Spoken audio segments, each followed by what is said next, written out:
From the tank on the campus of the College of Staten Island, you're watching exclusive CUNYAC doubleheader coverage right here on CSI Sportsnet. Tonight, the College of Staten Island will take on Brooklyn College in a doubleheader starting with the women's game as both teams look to continue their strong play in the 2017-18 CUNYAC season. Hi, everybody. I'm Mike Grabowski along with Dave Pizzuto. And, Dave, the women coming into this game really on fire, undefeated in CUNYAC play, and, really in some ways making it, look easier than it is so far this year. Well, I think both these teams have, Mike, so far through the first, half of the season, as both teams will have their final CUNY regular season game here tonight. They're at the top of the standings. The Dolphins are 7-0, kind of picking up where they left off last year, and the Brooklyn College Bulldogs right behind them at 6-1. Obviously, if Brooklyn should win tonight, they would take over first place because they'd obviously have the tiebreaker, and both teams would be 7-1 through the first half of the CUNY season. So, a huge game here, even though we're in mid-January and the playoff picture doesn't fully come into focus until the next week or so, Mike, and the weeks that come as they go through the second pass in the conference for both teams. But a rematch of last year's CUNY championship, we expect a good one. Both of these teams have played very well and very close against one another. They've played well on their respective home courts, and we of course expect another good one here at the tank here in Staten Island.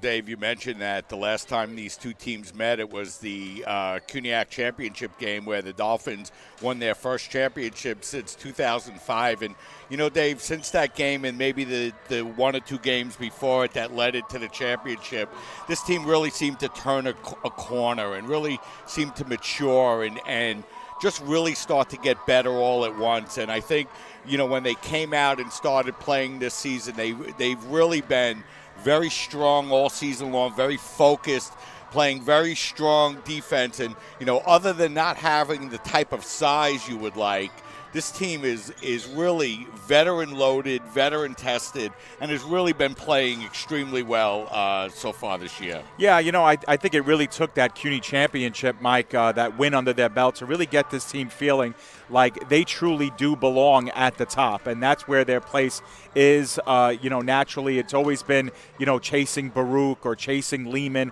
or chasing Brooklyn, but now that they're on top, they've played with a little bit of that monkey off their back, so to speak, playing a little bit more, looser and like championship teams should be playing, with opponents having to come to them, having to play their style of game, being able to trust their style of play a little bit more. And it really took that win over Brooklyn in the championship, and even before that, Mike, that semifinal win over Lehman, that real big win that they had at CCNY to really kind of turn the corner, I think, for this team. And listen, we've seen it all year long this year. I mean, the Dolphins are 13-2, Mike, and if you talk to many of them, they're still hung up on the two games that they lost. The big loss against Division I Wagner College, a game that they had a 16-point lead and a 12-point lead, I believe, going into the final quarter, or a 7-point lead, I should say, going into the final quarter. And then, of course, the loss against MIT, which was an overtime game on the road in Boston, Massachusetts, a game that they had the ball in their hand and could have won in regulation and in overtime.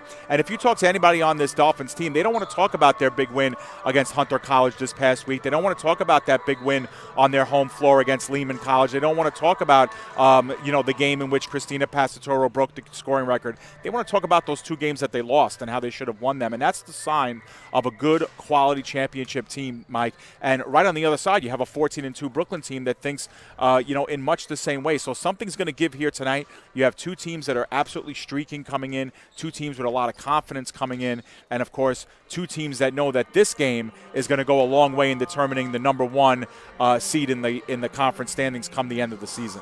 Dave, you look at some of the team numbers here this year. Dolphins coming in, averaging just under 79 points a game, but only allowing 54. A tremendous differential of 24 points a game. And, and then you look at the rebounding, which is always a concern for this CSI Dolphin team, yet they come in out-rebounding their opponents. And the way that this team has been playing tenacious defense, they came out and they went on the road on this weekend against Hunter College and, really didn't shoot the ball well from the field at all. and still won by 16 points. And, that's just the way that this team has been able to play so far in 2017-18. Yeah, you know what? And a lot of the storylines, Mike, with this team obviously is their senior class. And you look at a player like Christina Passatoro, obviously has broken the CSI scoring record. She's on target, to really challenge Lauren Cargill from CCNY for the CUNY all-time scoring record. But really, Mike,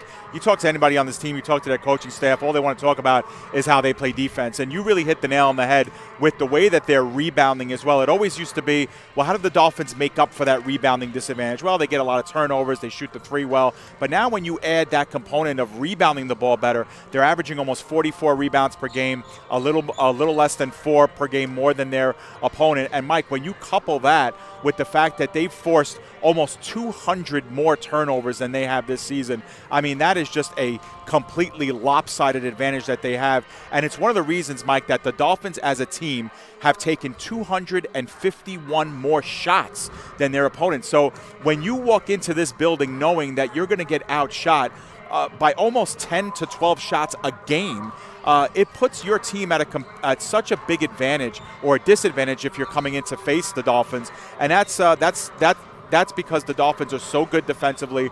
They force over 30 turnovers per game. And when you add to the fact that they're rebounding the ball a ton better this season, that's a very, very dangerous combination. Yeah, and, Dave, you look at some of the individual numbers on this team, of course. Christina Passatoro leading the team again, averaging over 24 points a game, shooting 76% from the line and 44% from the field. And, those are the kind of numbers that you want from a player that's going to have the ball in her hands all the time and be taking the big shots. Yeah, absolutely. And, the flip side of that is that's the player that's going to be targeted late in games, in close games as well. So when you add a supporting cast like a Sam Flecker, like a Victoria Cray, like an Angelique Price, like a Jackie Callie who could shoot the long ball as well, again, that also makes the team very dangerous. But you're right, Mike. Christina Passatoro and her production, and you know what, Mike? Earlier in the season, she was only playing 3/4 of games. The Dolphins were just getting so much out in front of their opponents early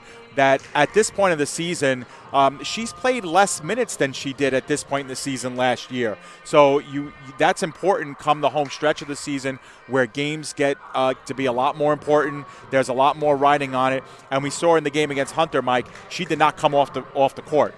She was in there for 40 minutes, and that's what the Dolphins are going to expect out of their bigger players. And at this point in the season, they should be a little bit more rested because they haven't been playing 40 minutes throughout the season, only during the big games. But you're right, Mike, just a player that the Dolphins, she's their North Star.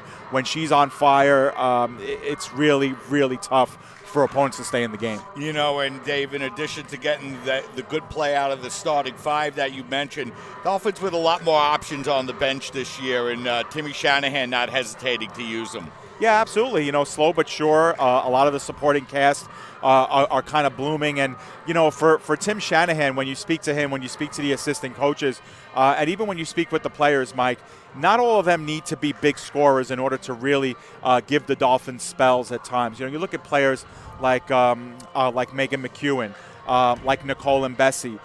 These are players that are not going to burn up the box score sheet on any given night. But when you look at key moments of the game, key 3 and 4 minute stretches to the game, you'll see those players in the game because they're getting defensive stops. They're getting on the floor for loose balls. They're taking charges. They're generating turnovers. And those are the little things that don't often come up in the box score, often get overlooked during the play-by-play, Mike, but they're big stretches. And as the season moves along, those players, are getting bigger and bigger minutes at bigger and more important moments of the game as well. And that's going to serve a team like the Dolphins even more come late February. And, Dave, one of the other things that the Dolphins have been able to do this year that they haven't always been able to do in the past is exert a little bit of physical presence on the floor. You have Jackie Callie out there who's a physical player, but Diana Tadero, who's been coming off the bench for the Dolphins, playing just 13 minutes a game, but averaging 6 points a game for the Dolphins and averaging almost 5 rebounds. So really giving the Dolphins some tough defense, some tough rebounding, and able to score off the bench for CSI. Yeah, and that means a lot, Mike, when the other team has its starting 5 on the floor and you're able to insert a body like a Diana Todaro who comes in.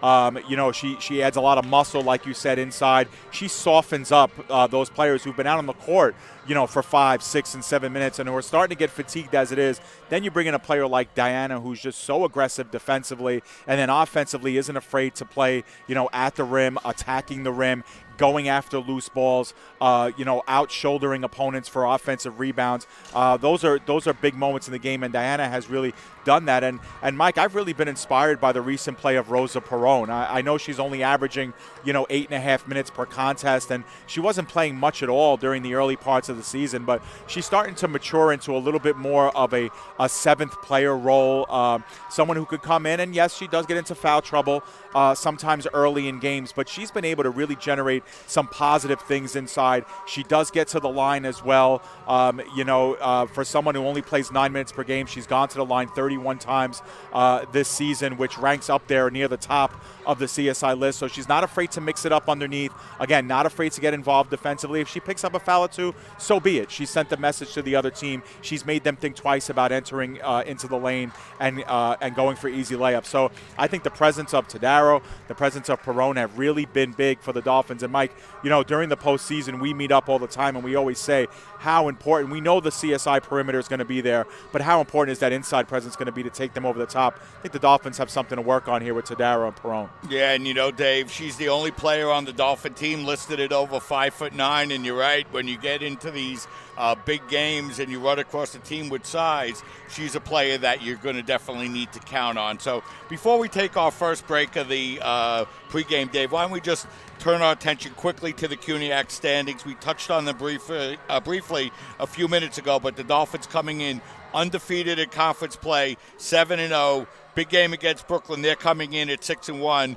But Hunter and CCNY and Lehman all playing over 500 basketball as well. Yeah, you could see it on your screen. The Dolphins are at the top of what is a very competitive, upper crust of the conference. Even CCNY, they got off to a really slow start, but they've really picked it up. They're at 5-3, and Hunter, obviously having lost to the Dolphins last week, fell down. But remember that Hunter beat Brooklyn. Brooklyn's only loss was to Hunter. So if the Dolphins are able to win this game, Mike, they have a nice 2-game cushion. And like we said last year, the one big difference with the CSI standings, as you see it on your screen, the bottom 3 schools, so right now York, John Jay, and Medgar, they would be eliminated come playoff time, and only the top 6 teams make it. And the top 2 teams at the Ledger, which you see on your screen right now is CSI and Brooklyn, they get first-round byes. So it's very, very important to come either first or second. The semifinals and final are played at CCNY anyway, so you're not playing for home court advantage at that point. The first and second seeds get that big bye.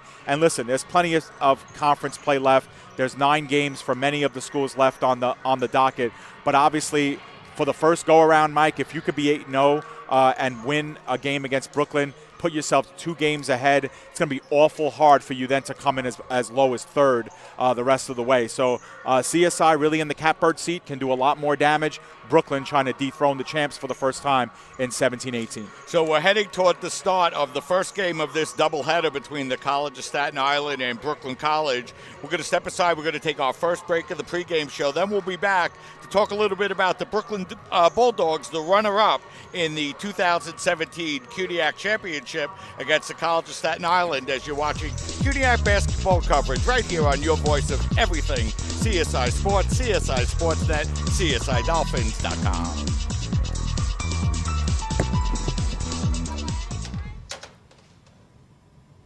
Wow, these are really good. You act surprised.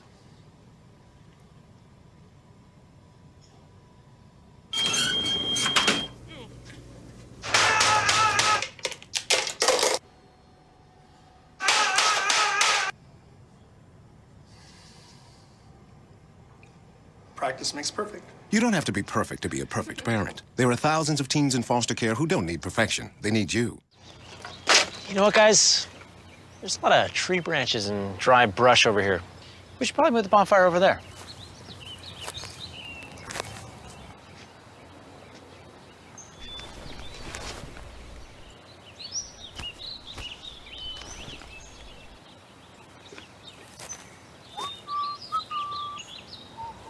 I'm guessing Smokey liked that idea.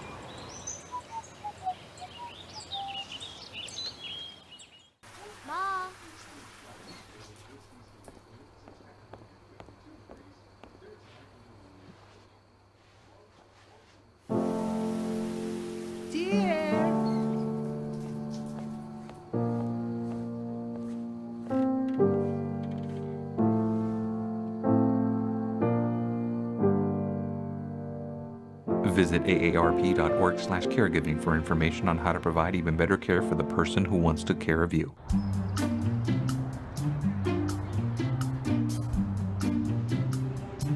Don't worry, 74 people were picked before me in the NFL draft. To fight childhood obesity, United Way and the NFL are helping kids play at least 60 minutes a day. Okay, time for the team obstacle course. Yay! What this place needs is more healthy kids. To get involved or donate, go to unitedway.org/play60. Now I get it. When I was 6, my days were spent playing basketball. When I was 6, my dream was to make it to the NBA. When I was 6, my mom had a stroke. I'm Paul George, and I want you to spot a stroke fast. F, face drooping. A, arm weakness. S, speech difficulty. T, time to call 911. Protect the ones you love. Spot a stroke fast.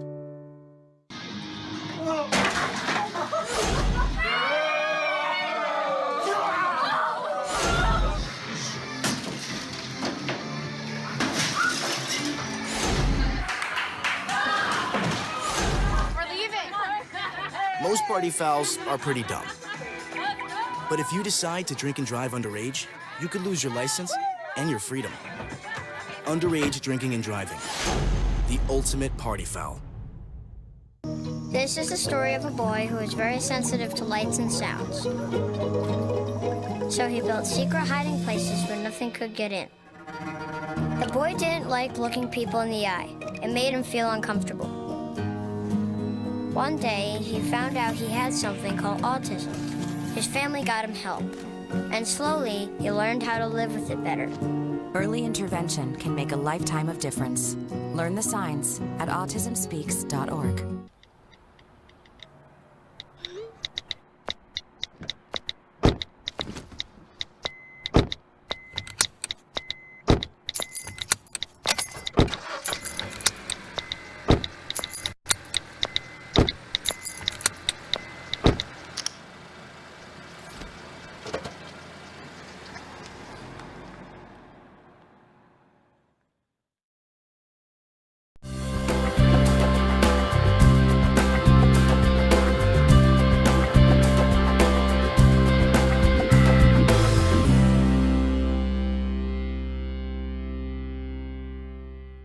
One-on-One is an independently owned and operated physical therapy center since 1999. One-on-One has multiple offices located in Staten Island and in Brooklyn. One-on-One has been getting people back to living pain-free for almost 14 years. The number one goal of One-on-One is to provide quality health care for our community and continue to strive to be the best in our field. One-on-One physical therapy gets our clients back to work, back to play, and back to function as soon as possible. We help them reclaim their life. We're back, and we're just moments away from the start of the first game of tonight's doubleheader between the College of Staten Island and Brooklyn College. The women will kick off the action as they put their undefeated conference record on the line against a Brooklyn College team that just lost one game here so far in the conference in this season. And, you know, Dave, we spent a few minutes talking about the CSI Dolphins and how well they've been playing, but Brooklyn College coming into this game pretty hot as well. Yeah, you know what? Brooklyn has been on the doorstep to a number of CUNY titles, Mike, over the last, 3, 4, 5 years. And, they're looking to kind of do what the Dolphins did last year and win a championship. But really, they are a clear number 2 in the conference. They were last year as well, right at the top, and they have a few really dynamic players. They have 4 players currently, Mike, that are averaging in double figures this season, and those 4 players, Mike, account for 70% of the offensive production for this Bulldogs team. It's a team that doesn't score a heck of a lot of points, Mike. They're averaging just under 69 per game. But, Mike, you talk about tight defensive teams. This Brooklyn team is only giving up 51.2 points per game. That's less than what CSI gives up, and it's one of the best marks in the entire nation. And when these two teams get together, Mike, they have a history of playing very defensive, very low-scoring games. And that says a lot considering the pace at which both of these two teams play. Yeah, and you look at Brooklyn College, Dave, they've just lost 2 games this year, one in the conference we mentioned against Hunter College. That was very early in the season, only their third game, a 4-point loss. And, then they went on the road to Montclair State and played a very low-scoring game and ended up dropping that game as well. So, this is a team that's coming in with a lot of confidence as well. They stormed back in that championship game before ultimately falling short, but they're coached by longtime veteran CUNYAC coach Alex Lang. They have some experience on this team, and, they're looking to knock the Dolphins off of the top of the CUNYAC conference. Yeah, you know what, and they have the horses to do it, Mike. They've beaten CSI in the past. They beat them last year very late in the season in Brooklyn. CSI has had a lot of success against Brooklyn here on this court, and Brooklyn's had the better success on their home court. But really, Mike, they feel that they do have the personnel to overcome this Dolphins team because they're very good in the backcourt, Mike, and that's where it starts. That perimeter defense, they're a little bit smaller than they were, and that benefits the Dolphins, obviously, because they had all sorts of problems with the interior Brooklyn players last year. But they have a few dynamic players. Alexandra Mugen and Karen Mack are the two leaders. They're both on the outside. Mugen is a deadly three-point shooter, one of the best in the conference. Her percentage isn't there, but Mike, when she can piece together 3 and 4 in a row when she gets hot. And then you have a player like Taylor George, who's shooting over 40%. And, of course, Chanel Gemot, who's coming off of the bench, Mike. She averages 11.4 per game, and she shoots just under 54%. Good interior player. She's like the Diana Tadaro, except more offensive production for Brooklyn, and she can attack players when, again, the starting lineup gets a little bit weaker, a little softer, fatigue starts setting in. You put in a player like Chanel, and she could really make some things happen for Brooklyn, and they're hoping she has a big game here tonight. Yeah, and Dave, like the CSI Dolphins, a lot of experience in this Brooklyn College team, especially in the starting lineup. They have an exciting freshman player in Taylor George, but the remainder of the starting lineup, 3 juniors and a senior. Yeah, absolutely, and they're very predictable. They have the same starting 5 just about every single game, with the exception of George not starting one game. She's been right there for the other 15. So very familiar looking team. They're accustomed to playing with one another at this point in the season. They're hitting their stride. They're playing well. And, Mike, like you mentioned with CSI, this team's bread and butter, man, they can rebound the basketball. They're averaging 48 per game. They're a plus 10.7 rebounds per game in that department than their opponents. And what does it do, Mike? It leads to second chance points. Brooklyn is not a great shooting team. They only shoot 36% from the floor as a team, and they're only shooting 27% from the three-point line. But, Mike, when you're shooting almost 260 more times than your opponents, those averages, you could throw them out the window. You're just getting off so many more shots. And again, it's because Brooklyn gets so many second chance points. They get a lot of turnovers. They too, they've forced over 110 more turnovers than their opponents. So they do the things that CSI does well too, and it leads to more shots, it leads to an unbalanced attack, and it leads to victories. Yeah, and Brooklyn College really looking to bounce back from that one early loss in the conference, and really a huge swing day game here, Dave, because with a win in this game here this afternoon, the Dolphins open up a 2-game lead over the entire field. Yeah, and that loss to Hunter was really an anomaly, Mike. I mean, they gave up 87 points, and Brooklyn just doesn't do that. You take away that game, and Brooklyn's only given up like 48 points per game. It's almost incredible, just how well that they do if you took that game out of the equation. So that was an 87-83 loss. That's not the way Brooklyn plays. They're going to want to slow things down. They play an up-tempo game too, but they are not going to be satisfied if they give up 75, 80 points to the Dolphins. Chances are if they do that, they're going to be on the wrong side of the score. They want this to be a 60-50 game, mid-50s, mid-60s at the most.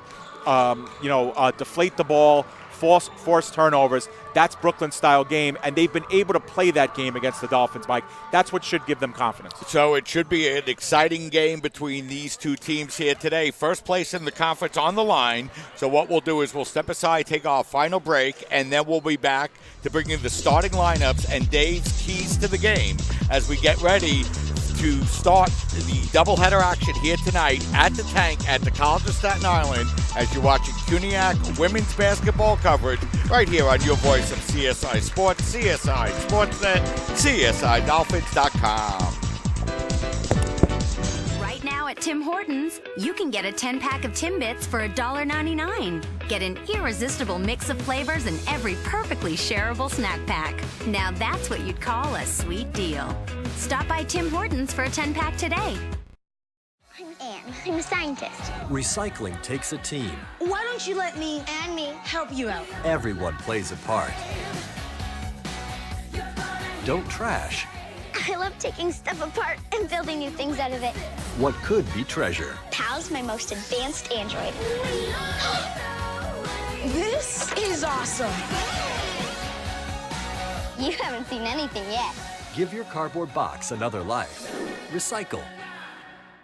How can I help my daughter with her reading? Searching for help with Dachshund reading. No. Let me try. Sarah's bright, but when she's reading, she has trouble sounding out words. Playing world music.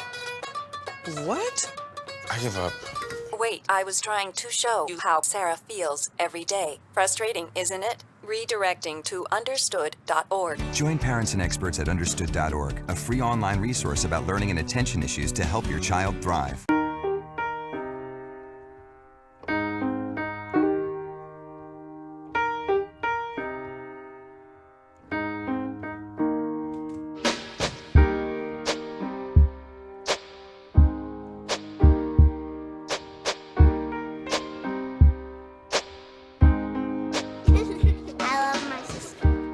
Doesn't see race.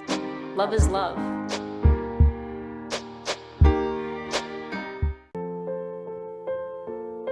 This is why you took a second job. While you taught yourself how to fix the plumbing. While you'll do whatever it takes to keep your home. And that is why we want to help. We are making home affordable. A free government resource that can make paying the mortgage easier. Call 888-995-HOPE today. There are 16 million children struggling with hunger in America.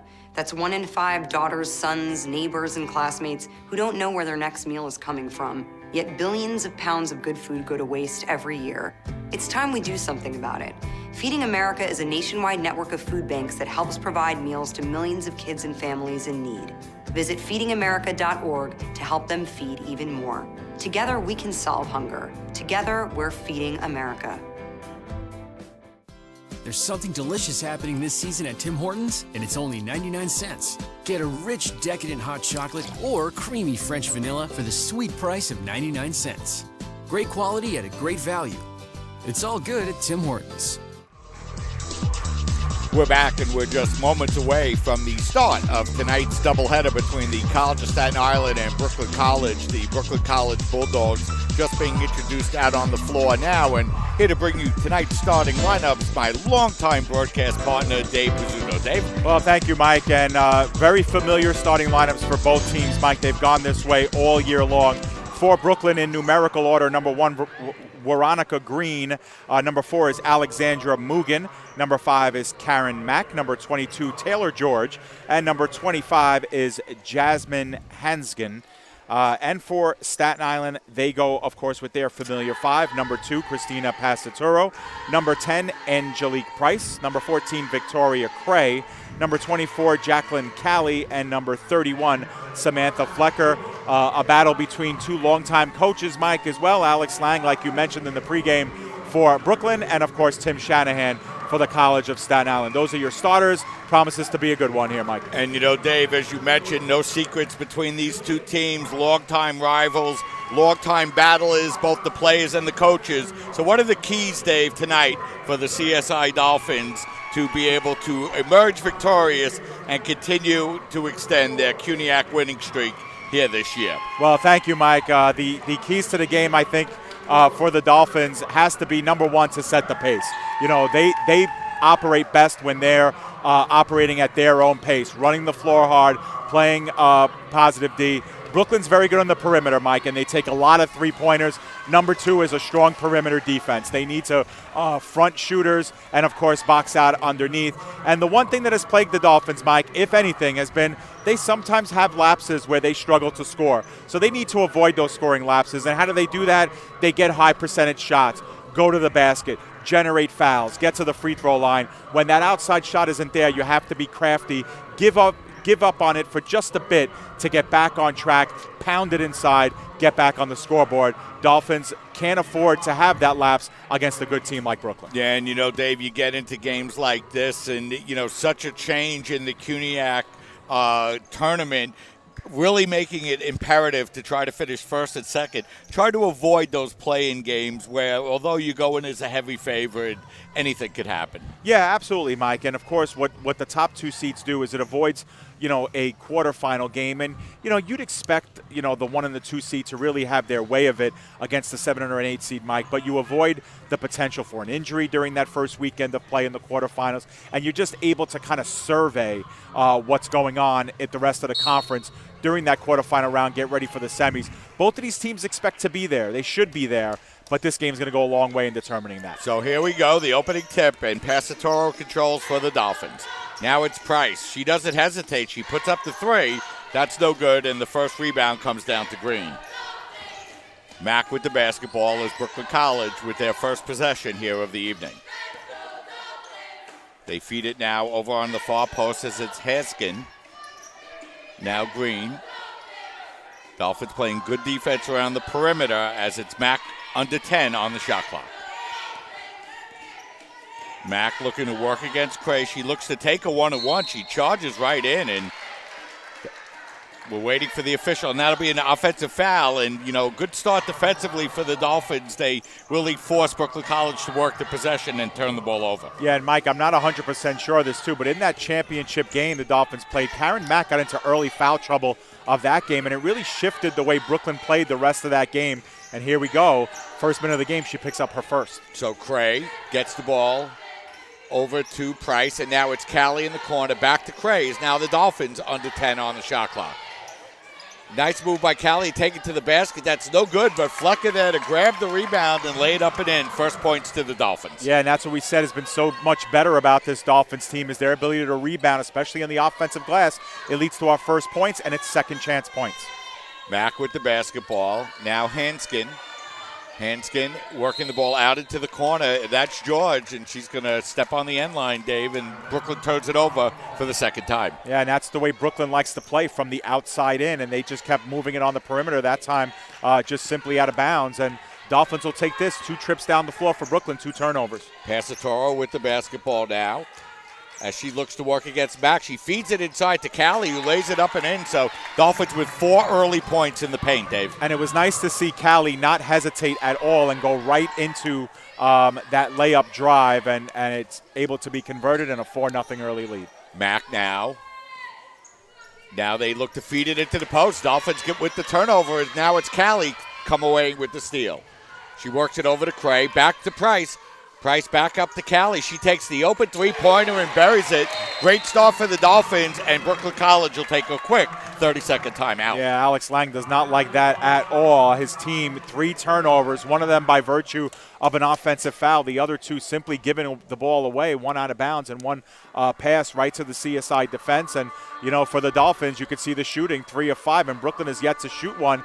And, Mike, we said in the opening that the Dolphins are just enjoy a huge edge in shots taken, and it's because they force turnovers and get rebounds. It's a dangerous combination, and you see it on the scoreboard on your screen. It's been all Dolphins here by a touchdown. Yeah, and you mentioned, Dave, 200 more turnovers for the Dolphins than their opponents. And, they really put continuous pressure on you no matter where you are with the basketball. Yeah, and that's what the Dolphins like about their team as well, is they don't care what the score says. They don't care what time it is on the clock. They're going to go at one speed all the time.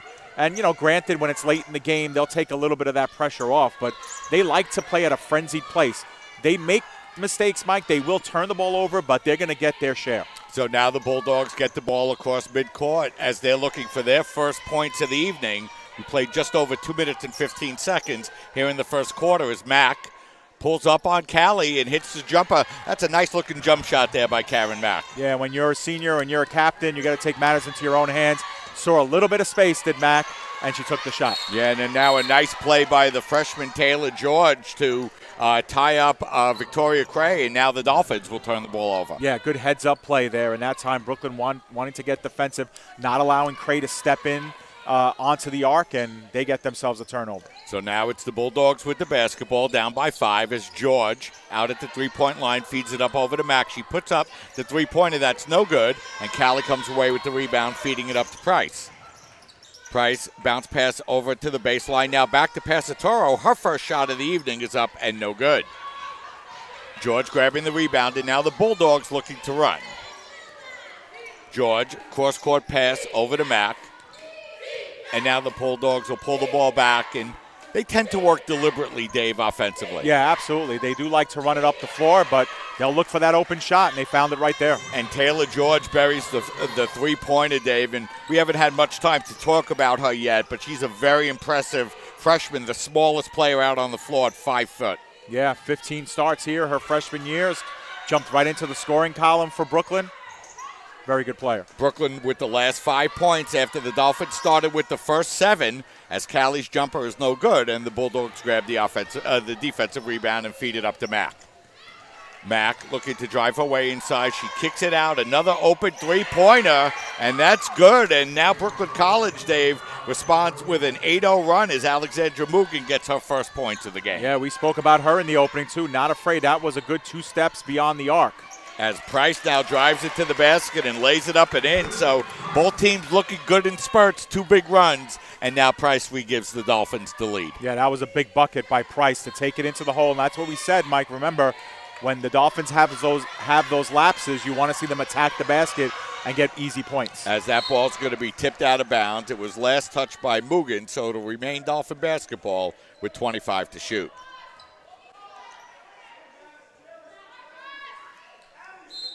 So it'll be Cray to inbound the basketball as she'll work it out over to Price. Now back in the corner as the ball bounces off Price's leg, but she's able to recover. And the Dolphins set up with plenty of time on the shot clock. Price feeds it back up over to Craig. Good defense play by the Bulldogs. Dolphins feed it inside to Callie, but a beautiful defensive play that time by Mugen for the Bulldogs. Yeah, Mugen setting up inside and taking that one from Callie. Long pass down to George, and she's going to draw the charge. She doesn't like the call. It was a tough call, Dave. Could have gone either way. Dolphins pick up the benefit. Yeah, I thought the Dolphins were a little bit late getting to that inside and might have gotten the benefits of a good call there, but see if they could take advantage. So it's Price with the basketball. Pass over to Cray. Bulldogs coming out playing very good defense here as that shot by Price is going to be blocked by Mugen. And that's our second block here early in the game. Yeah, 2 trips down the floor, 2 blocks, but CSI steps into this one. As now Flecker with the steal. Over to Passatoro. Back up over to Flecker. Her pass is going to go out of bounds, so the Dolphins turn it over. Christina being a little unselfish on the play, and the Dolphins turn it over. All right, helter-skelter play on both sides. That time Passatoro had the option to put it up or dish it out. Instead decided to dish, but too high for Flecker, who was coming in hot. So just the second turnover here in the first quarter for the Dolphins. Brooklyn with 6 as they inbound the basketball here, trailing by 1. Mack calls out a play for the Bulldogs as she brings the ball across the midcourt line. She's working against Cray, trying to take it to the basket, and we're going to have a whistle and a foul called on Cray. Not much contact there, but enough to draw the foul. No, I understand the foul, Mike, but when you have point guards like this, Cray and Mack going toe-to-toe, you're going to get calls like that every trip down the floor. I mean, there's going to be a lot of jockeying for space, a lot of hands on hips coming down. So I'm a little wary of that call because I think it could foul either one of those 2 players out pretty quickly. So now it's the Bulldogs working the basketball over to George in the corner.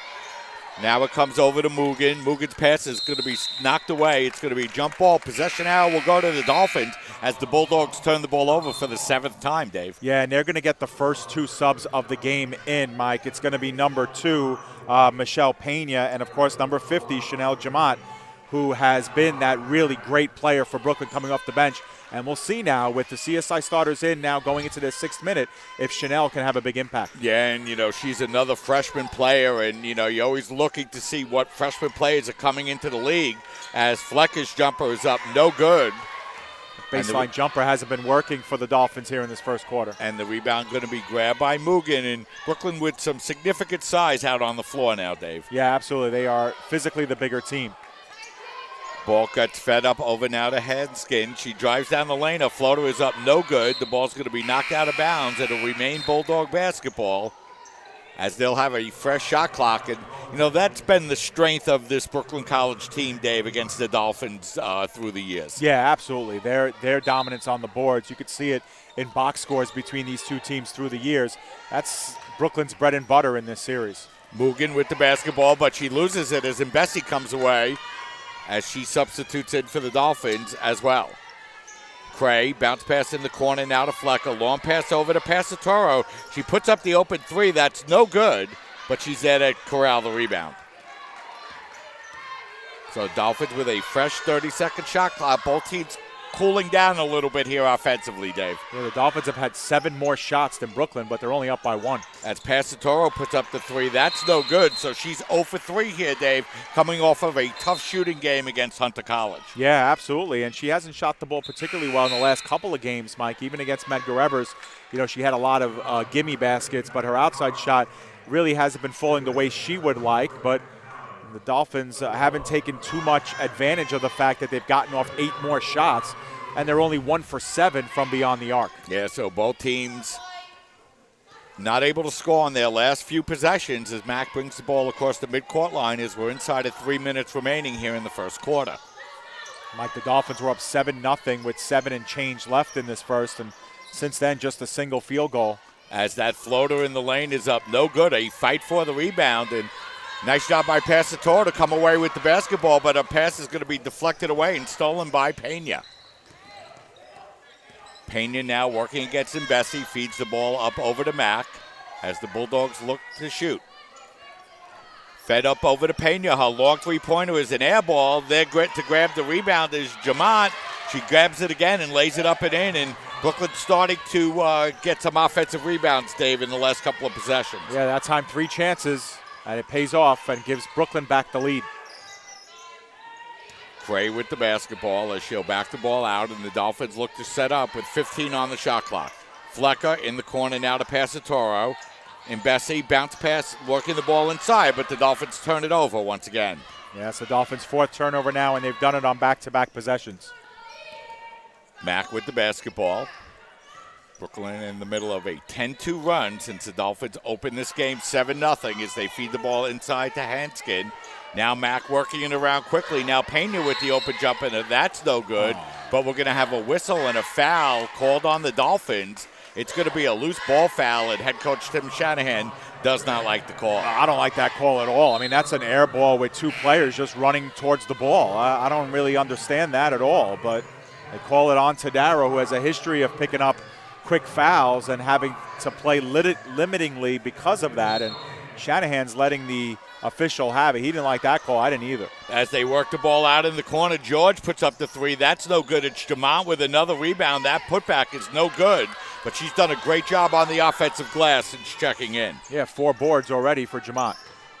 Passatoro out by the three-point line, feeds it out over to Flecker. Dolphins leading scorer is very quiet here so far in this first quarter. Cray, now Passatoro. She feeds it inside, but a pass is stolen away by Mack, and here come the Bulldogs. Mack driving her way inside. Nice defensive job by Flecker to force her back. And now Brooklyn looks to set up offensively with 18 on the shot clock. Mack comes out to retrieve the basketball, and now she'll look to get the Bulldog offensive attack organized. Jamont feeding it out over to George. Her open three-pointer is good, so she leads all scorers with 6. Yeah, and that's almost another errant pass, but Taylor was calling for that ball for a while, finally got it back, and Brooklyn now 5 of 13 from the floor, and as you can see the three-point shooting, Brooklyn's been much sharper in that department here in this first quarter. Dolphins with just a basket in the last 7 minutes or so. Bulldogs in the middle of a 13-point run, and they have their biggest lead of the game, 13-9. Passatoro back up over to Cray. The open three-pointer is good. Big basket there by the senior. Huge basket by Cray. Dolphins really needed something, you know, a layup, anything, an offensive rebound. They were able to get one better than that. Three-pointer by Cray. Her first points of the game, and Dolphins now just down by 1. So the shot clock off as Mack has the basketball, looking to work against Mbesi. She works it out in the corner, and we're going to have a whistle. And, that time Martinez Espina stepped on the end line, came in and caught the ball. So that'll be a turnover, Dave. The Dolphins have a chance here to take a couple of dribbles and shoot with 2.9 to go. As they feed it over to Passatoro, Flecker puts up the long shot. It'll be no good. So we played one quarter. The Dolphins open up a 7-0 lead to start the game.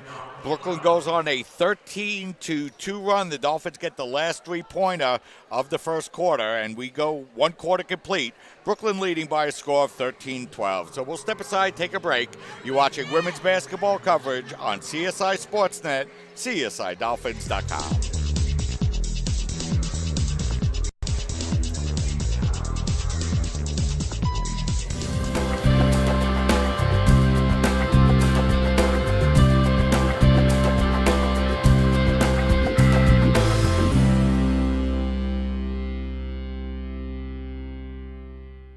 1-on-1 is an independently owned and operated physical therapy center since 1999. 1-on-1 has multiple offices located in Staten Island and in Brooklyn. 1-on-1 has been getting people back to living pain-free for almost 14 years. The number one goal of 1-on-1 is to provide quality health care for our community and continue to strive to be the best in our field. 1-on-1 physical therapy gets our clients back to work, back to play, and back to function as soon as possible. We help them reclaim their life.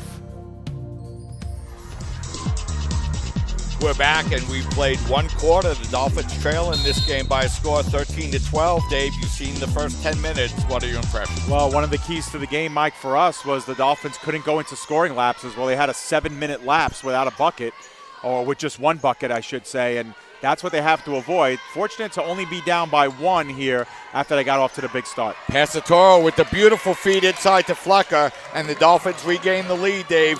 Nice play to open the quarter. Yeah, Flecker with 4 points now, one off the team lead. Passatoro yet to hit the scoring column. That's a positive sign for the Dolphins. Down only one with their top two scorers combined for just 4. So the Dolphins on a mini 5-0 run of their own to retake a 1-point lead. A nice feed as they work the ball inside to Shadell Jamont, and she looks like she's going to be a handful for the Dolphins here tonight, Dave. Yep, and that's the second personal foul on Diana Tadaro. So that'll bring up Rosa Perone coming off the bench, and she's going to check in.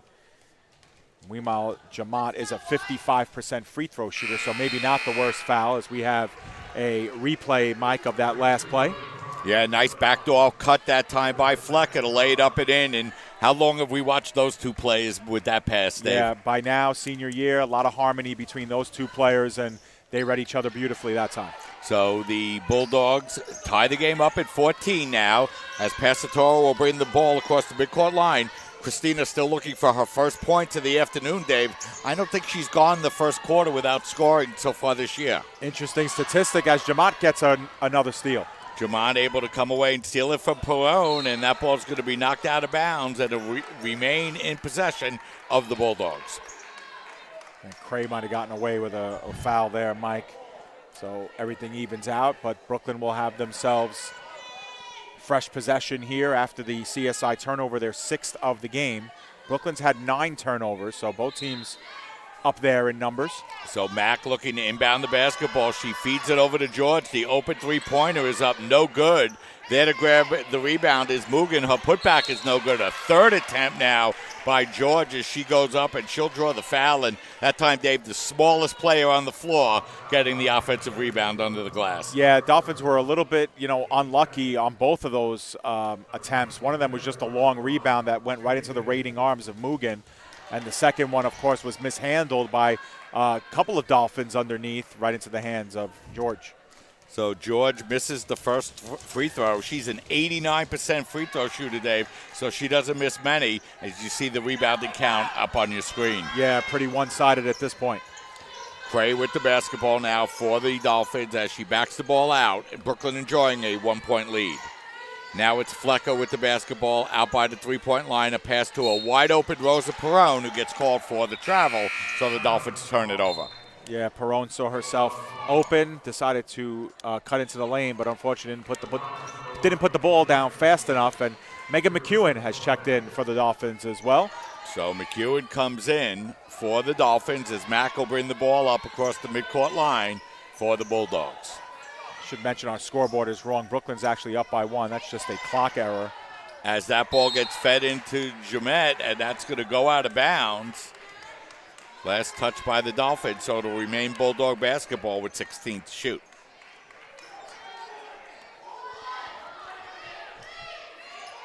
So Mack will look to inbound the basketball. Now she's going to come onto the floor, and it'll be Martinez Espina to inbound.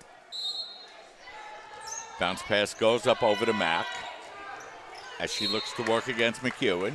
Yeah, Mack just simply dribbled it out. That's her her 4th turnover, and Brooklyn's 10th overall. So they too now 10 turnovers in just over 11 minutes of action. They need to clean that up. So it's the Dolphins with the basketball now as Cray feeds the ball out over to Flecker. And, Brooklyn doing a great job, Dave, really disrupting this Dolphin offense. Yeah, and, Passatoro, granted, she doesn't have any points. She only has 3 shots. Passatoro now feeds it up over to Cray. She puts up the long three-pointer. That's no good. A fight for the rebound, and the Bulldogs continue their dominance on the glass. And a potential 2-on-1 that developed instead of pull-up 3 that time for Martinez Espinal. So Brooklyn up by their biggest margin. As that ball's going to be tipped out of bounds, and it'll remain Dolphin basketball as George knocked that ball out of bounds. And Dolphins, since opening the game with a 7-0 run, Dave, have really struggled to shoot the basketball. Yeah, absolutely, Mike. Right now they're 5 of 14, 38%. Perone with the basketball. Now hands it off to Cray. Cray backing the ball out as she's pressured by George. And now we're going to have a whistle and a foul inside. That's going to be on George. That's her 2nd. So aggressive play on the perimeter by George. That'll force her out of the game. So a little bit of early foul trouble for Taylor George as that forces her to the bench. And she played very well, Dave, for the Bulldogs. Yeah, for a freshman player, a lot of confidence. Oh, and there's an offensive foul by Flecker. Looks like might have got caught up underneath with Mugen. And for Flecker, that'll be her 1st. So the players collide. Flecker picks up the first personal. So the Bulldogs with the basketball and their biggest lead of the game, 18-14. There's a big swing couple of minutes here in this game. Brooklyn could try and take complete control here their next couple of possessions. As they feed that ball inside to Jamet, it's going to be knocked out of bounds by the Dolphins. So it'll remain Bulldog basketball with 18 seconds to shoot. Brooklyn looking to inbound the basketball as they're able to feed the ball in, and they will look to set up as the long three-pointer taken by Mugen is good. That was a good shot that time by Alexandra Mugen. Yeah, and we said it, Mike, in pregame. Mugen's only a 30% three-point shooter, but when she's hot, she is red hot, and she is 2 for 2, and that one was with a hand in her face, and just like that, Brooklyn's got a 7-point lead. As that jumper is up and in, and a big basket there. That time by Flecker, who leads the Dolphins. She has 6. Yeah, takes over the team lead in that department. As the ball worked inside, we're going to have a whistle, and the 3rd offensive foul of the afternoon called on Brooklyn College, and I believe that'll be the 2nd day for Karen Mack. Yeah, it was, and that time she kind of overran the play and doubled back to try to get the pass off. Dolphins need to take advantage here on what is Brooklyn's 11th turnover of the game. So that last basket by Flecker broke up an 8-0 Brooklyn run, and Brooklyn's been able to put together a couple of runs here early in the game, and they find themselves up by 5. Passatoro, McEwen in the corner. Now passing the ball out over to Cray. Nice move by Flecker to drive her way inside and lay it up and in, and Samantha Flecker starting to take some of this game on her shoulders. Yeah, Dave. You know what, Mike? When the going gets tough for this Dolphins team, they got to look squarely into the face of Christina Passatoro and Samantha Flecker. Passatoro's not been given a lot of space. Flecker's taken advantage. A lot of one-on-one matchups. Cut through the trees that time. Made a gorgeous play to get CSI back into it. Now Mack with the pull-up jumper. That's no good. Cray grabs the rebound, and now the Dolphins looking to run as Cray looking to take it coast to coast. That shot's going to be no good, but Flecker there to grab the offensive rebound. McEwen working her way inside. Nice bounce passes. The Dolphins working in the corner. The open three-pointer by Flecker is no good, and this time Mugen comes down with the rebound. I'll tell you what, Flecker was working her tail off, Mike. That would have been a huge 3. Couldn't get that one to go, though, as we have a foul here underneath by Jackie Callie as we have another replay upcoming.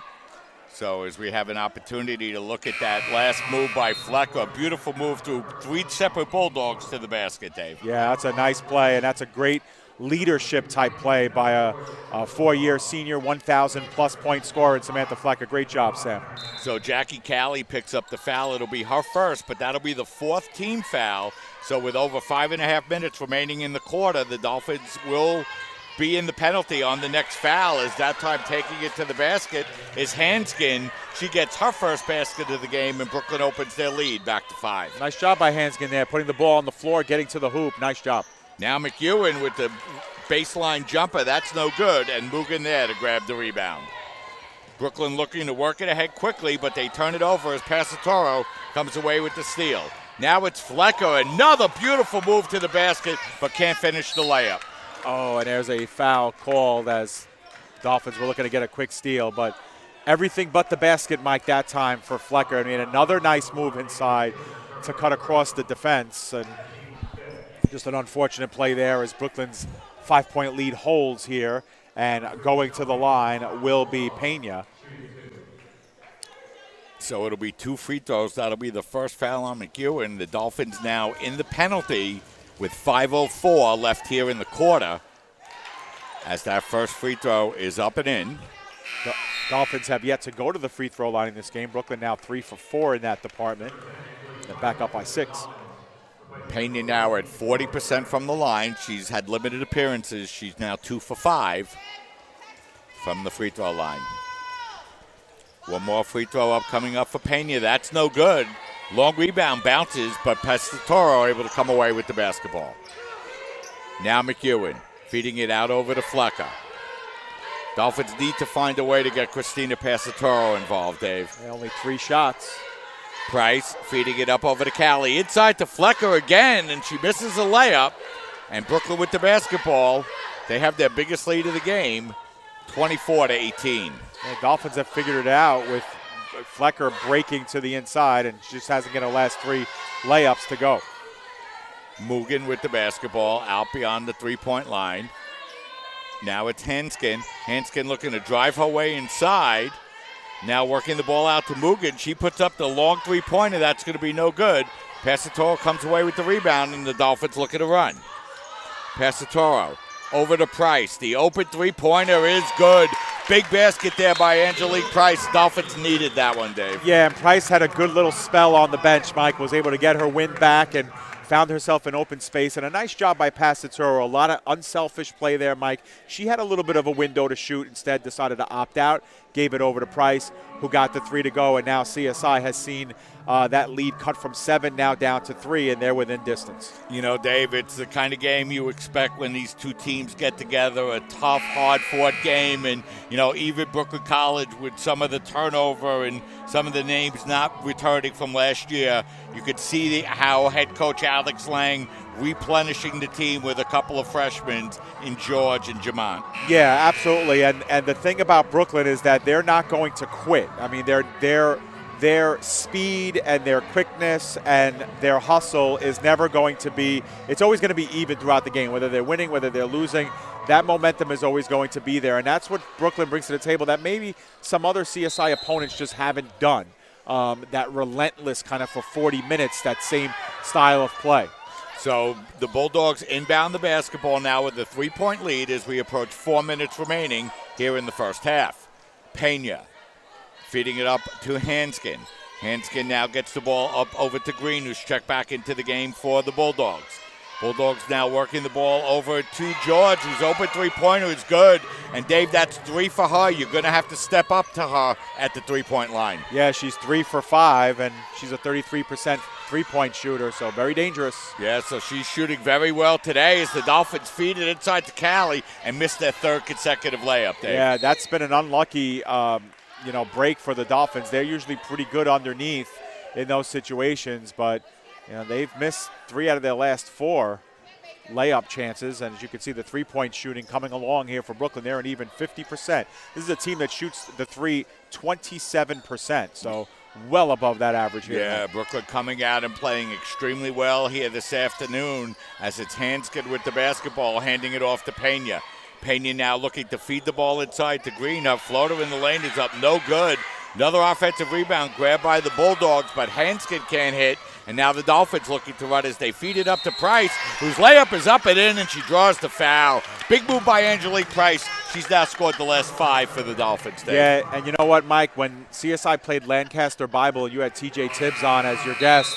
You know, T.J. said Angelique Price, she has the ability to just take over games. So when she goes into the basket, there's really nobody who could defend her, and she just has to be willing to trust in herself to do it often enough, and that time she showed what she can do when she attacks the hole. So Price with the free throw. It's up and in. Angelique completes the three-point play, and the Dolphins cut it to 3 once again, 27-24. See the aggressive defense now employed by the Dolphins. So Mugen will bring the ball across the midcourt line and work the ball over on the far side to George. She now feeds Pena. A nice feed inside that time is Hanskin able to get in and lay it up and in, Dave. Yeah, that was a nice job by Pena to kind of see that play develop, make a nice job. Callie, the open three-pointer, that's no good, and the Dolphins missed the shot, and here comes Brooklyn College looking to expand on their 5-point lead. Pena looking to work against Price. Pena now looking to take the ball to the basket, and a floater in the lane is good, and Brooklyn now with their biggest lead of the game, it's 7. Yeah, they've matched it. They were up by 7 earlier and now have matched that, so now we have a travel violation on the Dolphins, their 9th turnover, and you know, Brooklyn again with a chance to kind of break this one open. It's been some good heady play, and now entering the game, Karen Mack. She has 2 fouls, but nice job by the Brooklyn College reserves to buffer up this lead. Yeah, and you know, the Dolphins really, we haven't seen them struggle this much, Dave, in the last several games. So Brooklyn College really doing a nice job, just causing a lot of disruptions for the Dolphins offensively, and also playing very well on the offensive end. Definitely, absolutely. I mean, being patient, draining their shots when they've had open looks, and they're doing a nice job here. And they've protected the basketball better, Mike, these last 6 minutes. Mack now with the basketball. Dolphins look to press. Mack able to break it as that shot is up no good. And now it looks like Mack may draw her 3rd personal foul, and she will. And that's a tough decision that time by Karen. Probably one she wishes she could have back. Yeah, she's promptly coming out, and I agree with Alex Lang there. I mean, if you're Karen Mack, you've seen the last 3 or 4 minutes on the bench because of foul trouble, and that was a very clear foul. Going in there late, Pasaturo had possession of the rebound, and that's a big 3rd foul, and it takes Mack out of the game. Yeah, and head coach Alex Lang doesn't like the call, but it looked like a pretty good call from here, Dave. It was an excellent call. That was definitely a foul. As that now Flecker lays it up and in. She has 10. Flecker and Price with 18 of the 26 Dolphin points, and the Dolphins find themselves down by 5. Marseca with the basketball. Now she feeds the ball inside to Mugen. Her layup is up, no good.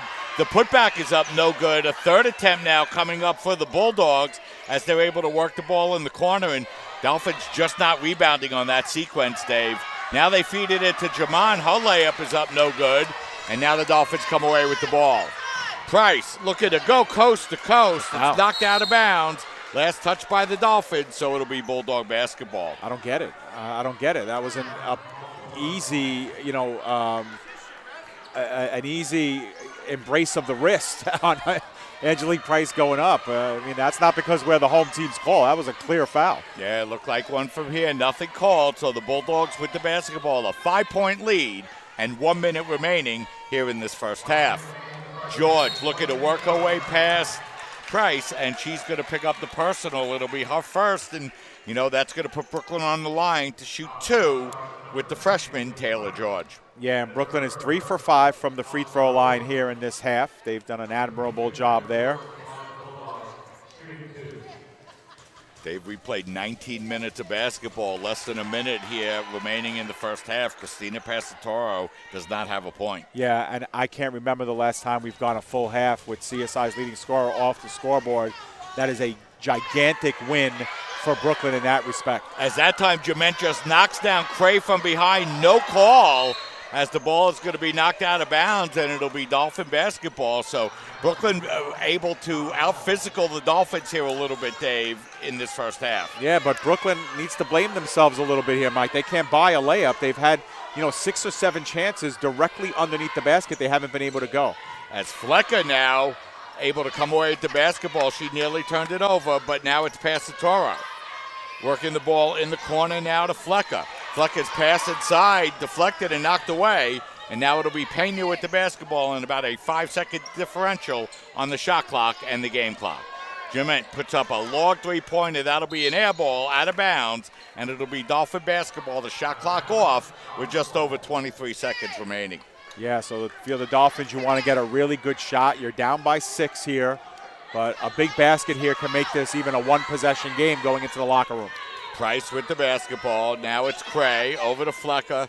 Over in the corner to Passatoro. Now it's Cray over to Price. Dolphins working the shot clock down now as we're inside of 10 seconds to go as Passatoro goes up and draws the foul with 7.5 seconds remaining. So Christina will go to the free throw line, but Brooklyn will have an opportunity. Yeah, they'll have 7.5 when play resumes, and for CSI, Passatoro only the second player to go to the line. Dolphins only one shot from the free throw line, and they're 1 for 2 from the line.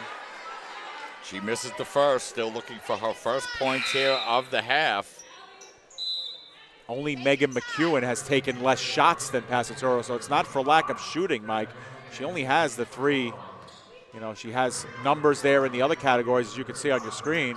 But her first point of the half brings the Dolphins down to within 5, and now Brooklyn will go to the free throw line. And again, Mike, the way these point guards play for both teams, you can call a foul in every single possession. That time, Craig, too much body, she picks up her second. Yeah, again, 5 seconds remaining and calling a foul 80 feet down the floor on a touch is, a pretty tough call, as the first free throw by Pena is up and good. So Brooklyn with the basket, they lead by 6. They'll have 1 free throw upcoming and still time on the clock for the Dolphins.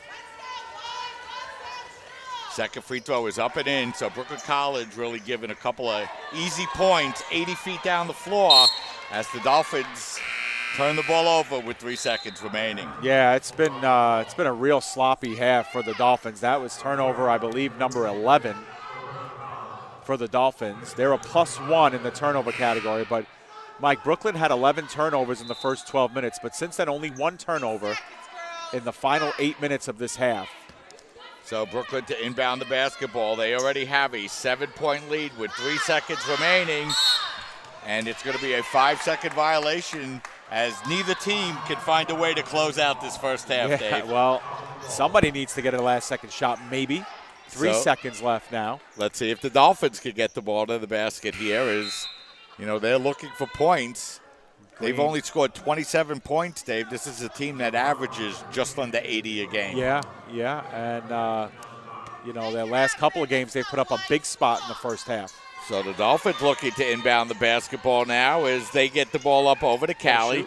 Callie puts the ball on the floor, drives it to the basket, and it's going to be no good. And Dolphins will find themselves going into halftime, trailing by 7. A tough first half for the CSI Dolphins. Yeah, and the bottom line, Mike, is that this is a team that pits the number 1 and number 2 seeds in the conference together, and I think both teams left a little bit to be desired in that first half. Dolphins got off to a big first start. They were up 7-0 before you can really blink an eye. Brooklyn slugged back, and CSI kind of muddled their way through that second quarter. They were outscored 21-15. The end result, listen, Mike, this game could go either way. 7 points is not much, here in women's basketball, but we've seen this CSI team capable of doing. But it's enough, Mike, to put a scare into the Dolphins because their leading scorer, Christina Passatoro, only has 1 point. And the Dolphins are getting grossly out-rebounded, 30-14 in that half. Their three-point shooting hasn't been there. And, of course, they're turning the ball over a great deal. So nothing really going the Dolphins' way. All that being said, Mike, they're only down by 7. Yeah, so the Dolphins getting pounded on the glass a little bit, finding themselves down here by 7, 34-27, as the Dolphins really struggling a little bit here from the field, and Brooklyn College coming out with a good game plan, a good idea how to play the Dolphins, and really doing a great job, Dave, of preventing Christina Passatoro from getting off here in the first half. Yeah, absolutely, Mike. They prevented her from taking shots.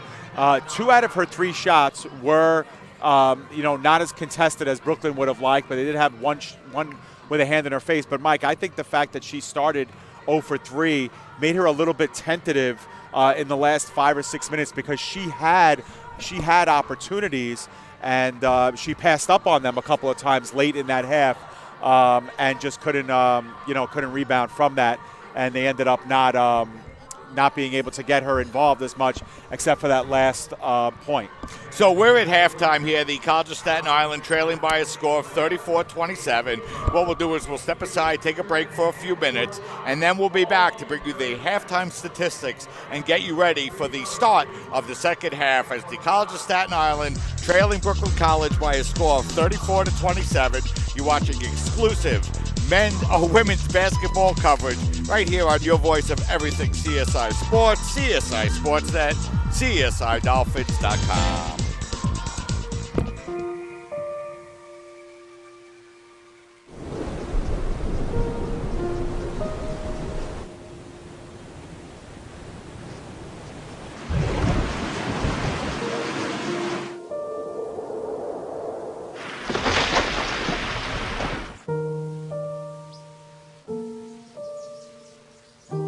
Don't wait.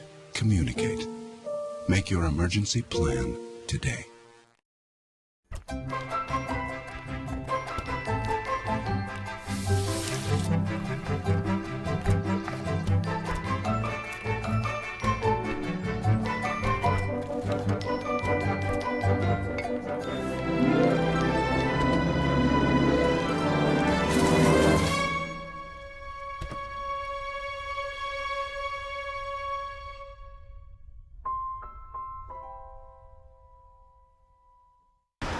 Look at you. You're at the top of your game. You're unstoppable. Nothing can throw you off track. Wait, is that your car? Uh-oh. Yeah, I saw that coming. That will throw you off track. You're looking at around 10 grand in fines, legal fees, and increased insurance rates. Let's try this again. Smart move. Because buzz driving is drunk driving. I'm a teacher. Let me tell you what I make. I make learning a privilege, not a chore, and frustration a tool, not an obstacle. I make working hard seem easy and giving up impossible. I make an old subject feel like a fresh thought and unconventional methods common. I'm a teacher. I make more. You make me wear my bike helmet. Taught me never to run with scissors. And to follow the swimming rules. You tell me to stay away from drugs. To always buckle my seatbelt. So why do you keep a loaded gun in your drawer? How safe is that? You asked them to follow some safety rules. Now they're asking you. In fact, they're counting on you. Never let your gun get into the wrong hands. Remember, always lock it up. Visit ncpc.org. La la la la la, I love you so. I love you, I love you. La la la la, la la la la la la la. We're here. Yay! It's a short drive from your neighborhood to your naturehood. To find a neighborhood park or green space near you, visit discovertheforest.org.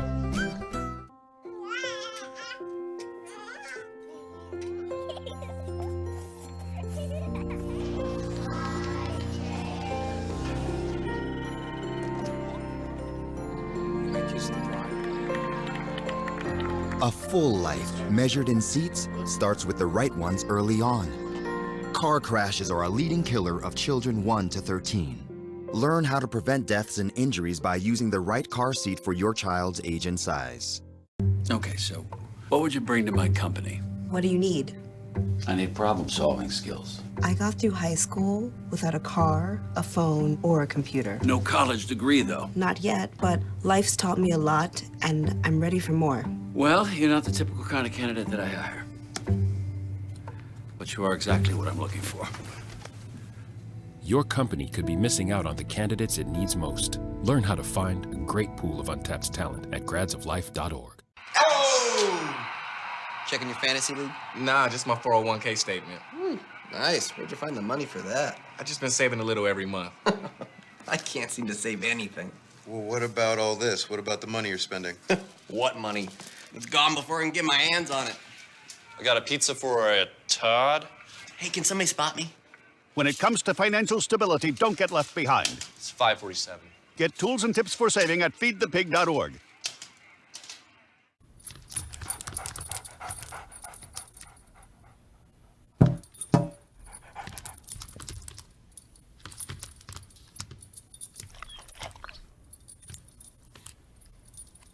There's a shelter pet who wants to meet you. Meet one today. Visit theshelterpetproject.org. Adopt.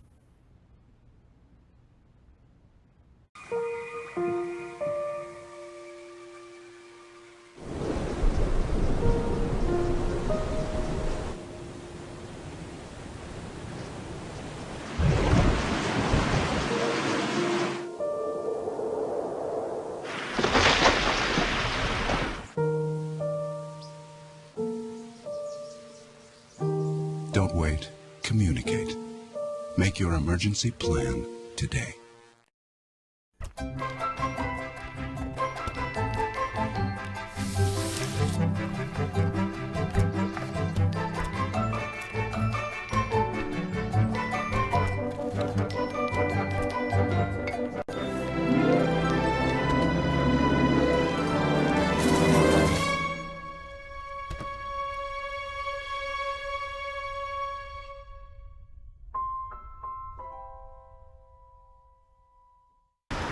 Look at you. You're at the top of your game. You're unstoppable. Nothing can throw you off track. Wait, is that your car? Uh-oh. Yeah, I saw that coming. That will throw you off track. You're looking at around 10 grand in fines, legal fees, and increased insurance rates. Let's try this again. Smart move. Because buzz driving is drunk driving. I'm a teacher. Let me tell you what I make.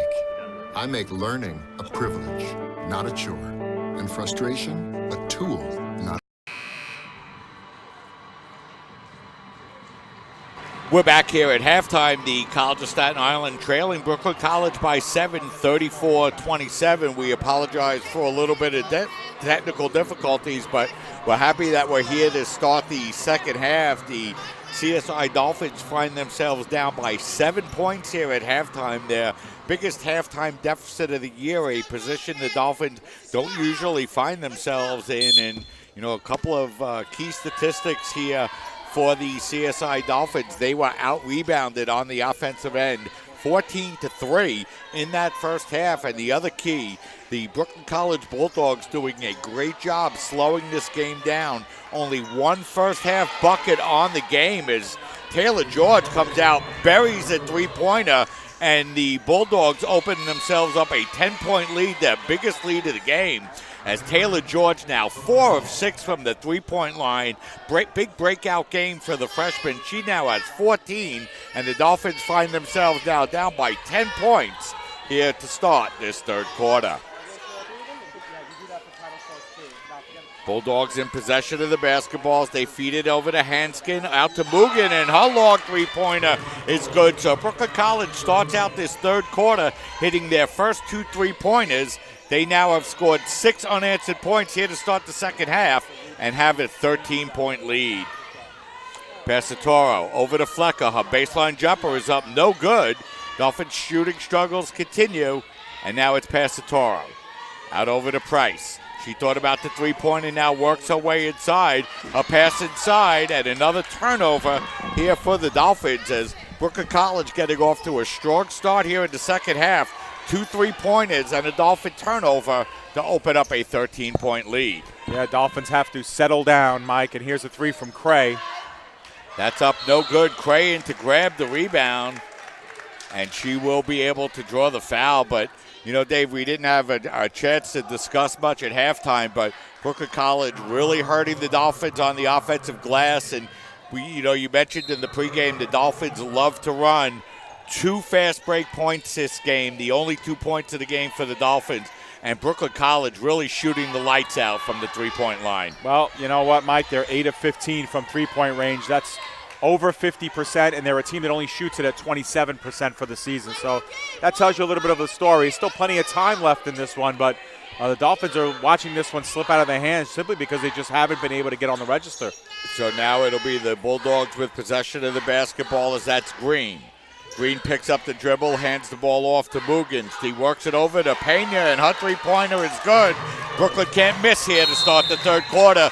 The Dolphins take a timeout, and they need it, Dave. And, why do we keep it right here? But Brooklyn College has disrupted the Dolphin team really since the opening minute or two when the Dolphins got out to a 7-0 run, Dave. Really, since then, it's been all Brooklyn College, 43-20. Yeah, and the bottom line is that they have really been dominating this game on the boards, Mike. They have a 31-16 edge in rebounds, and really their three-point shooting has been outstanding. And it's not just about the fact that the balls are going in the net. It's just about they've gotten good shot selection, too. They've been able to take open threes and confident threes. Mike, the Bulldogs are 9 of 16 from three-point range. They're actually 5 of 21 inside of the three-point arc. So they're shooting, at 25%. When they're underneath the basket and they're just shooting so much better at three-pointers. Now, you got to figure it's an anomaly. They're going to slow down at some point, but if you're the Dolphins, you have to start scoring some points. Gray now with the basketball, gets the ball up over to Price. Price working the ball around in the corner. She drives her way inside. The layup is up and in, and, no concentrated effort here to get the ball into the hands of Passatoro, Dave. No, but at the same time, that was a really good drive for Angelique. Just couldn't get it to go down, and that's what the Dolphins need, some big points underneath. As Pena able to drive to the basket, her layup is up no good, but she draws the foul, and she'll go to the free throw line. And we talked about when the Dolphins do have a scoring lapse, and they're guilty of that this season. They do go on these 3, 4, 5-minute stretches where they just really struggle from the floor. But when that happens, you got to get to the inside. You got to get yourself to the free throw line, similar to what the Brooklyn College Bulldogs have done. And you look at the Dolphins, they only have 3 free throws on the day as well. So the second free throw upcoming by Pena, and she hits it. And, Brooklyn College shooting well above their season average from the free throw line and from the three-point line, have really opened this game up now by 18 points. And Dolphins in danger of getting blown out here, Dave, as they nearly turned the ball over. And now it's going to be a jump ball. It'll remain in possession of the Dolphins, who are really struggling to find their offense here this afternoon. Well, they're being outscored 11-0 here in the first 2 minutes and 39 seconds. If you're a Brooklyn Bulldogs fan, you are loving this at this point. I mean, total domination by the Bulldogs to start the third. So it'll be Cray looking to inbound the basketball. She feeds it over to Price. Her open jumper is up no good. Dolphins continuing to struggle from the field. Have not hit a shot here in the second half. They're 3 for 15 from three-point range. Cray with the basketball. Now it's going to be Price. Over to Cray. She worked it up over to Passatoro. Her open three is up no good. She's still looking for her first basket of the afternoon. And the Bulldogs grab the rebound and feed it out over to Pena. Now Mugen. Her open three-pointer is good. I'm telling you, Mugen is a very hot three-point shooter, and the Brooklyn College Bulldogs are absolutely running away with this one. As Callie's open three-pointer is up no good, so the Bulldogs 4 of 4 from the three-point line, 2 of 2 from the free throw line to blow this one open, leading by 21. Make it 24 with 6:31 remaining here in the third quarter. Mike, 17-0 run to start the third. It's an amazing run here for Brooklyn. Passatoro with the basketball. Now feeds it out over to Callie. Callie drives her way inside, and a whistle and a foul, but, Yeah, you know what? I love that, though, Mike. You know, you're down by 24 points here, and there's no such thing as a 25-point shot. And the Dolphins are chucking up threes like it's raining out here. You know, you got to get control. You have to stabilize the game. That time, Jackie slows things down, goes for the high percentage shot inside, and gets herself on the free throw line. And her first free throw is up and no good. So the Dolphins really struggling from every area of the game as you see Mugen put up that open three-pointer as she now has 15 points, one of 3 Bulldog players in double figures. Yeah, and you know the Bulldogs, I mean, this is a team that's used to, you know, scoring just under 70 points per game. So they're on target for that and well above that. And the bottom line here, as Tadaro checks back in, as Jackie Callie splits the pair of free throws, Mike, is that there's a Brooklyn College team that only gives up 51 points per game. And you look at what they're stuck on right now, 51 points. They're comfortable here with a lead like this. Angelique Price, Christina Passatoro head over to the bench. The only 2 starters remaining out on the floor, Samantha Flecker and Victoria Cray, as Callie joins them on the bench. As Dolphins not playing well here so far this evening, and are going to have a long road back to claw their way back in the game, Dave. Yeah, and it starts one possession at a time. The Dolphins got to get back to what they were doing. As Mugen takes the inside feed, that's up no good. Jamette grabs the rebound, that's up no good, and then McEwen's going to pick up the foul. And, you know, Dave, Dolphins not rebounding, not shooting, and really struggling here so far this afternoon.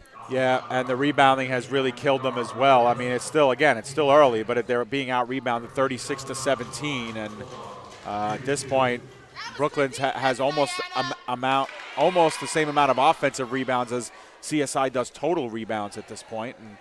And again, we talked about how that gives team edges because it allows you to shoot the ball more often. Remember, at one point, Mike, the Dolphins had 5 shots and Brooklyn hadn't shot at all. Well, now Brooklyn has 4 more shots than CSI in this game.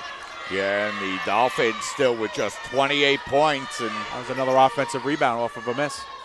And so Brooklyn College with the basketball and complete control of this game, opening up the second half on a 17-1 run, as we're going to have a whistle and a foul called. And, you know, Jamette seems free to just plow her way inside, Dave, and, you know, Dolphins not able to do anything so far to stop her. Well, she's been able to establish position that time, and Bessie got there a little bit late.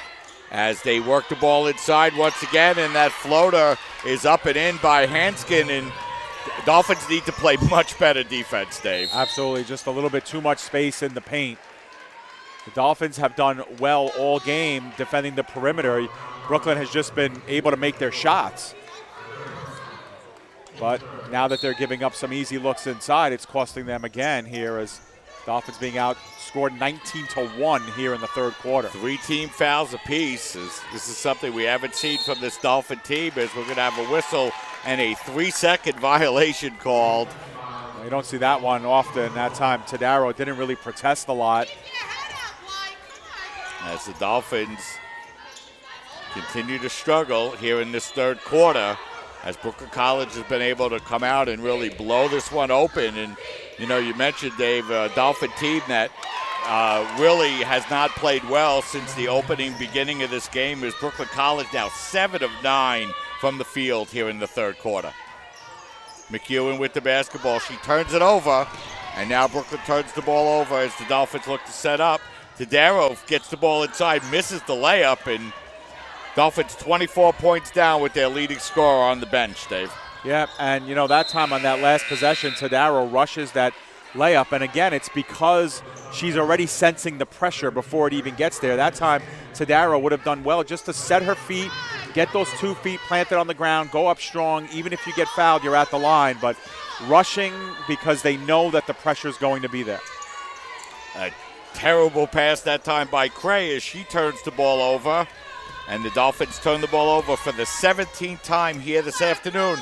Both teams with 17 turnovers. The Dolphins with 1 point here, Dave, through almost 6 minutes of the third quarter. A whistle and a touch foul 30 feet from the basket on McEwen, as she'll pick up her second and the team's 4th. So the Bulldogs will inbound the basketball with a fresh 30-second shot clock. Yeah, Passatoro's back on the floor, and she was getting a long talking to from the CSI bench and the litany of coaches. And we'll see if what kind of production that will lead to. Passatoro stuck on just 1 point. Back with the basketball now as she drives past Cray. Her jumper is up, no good.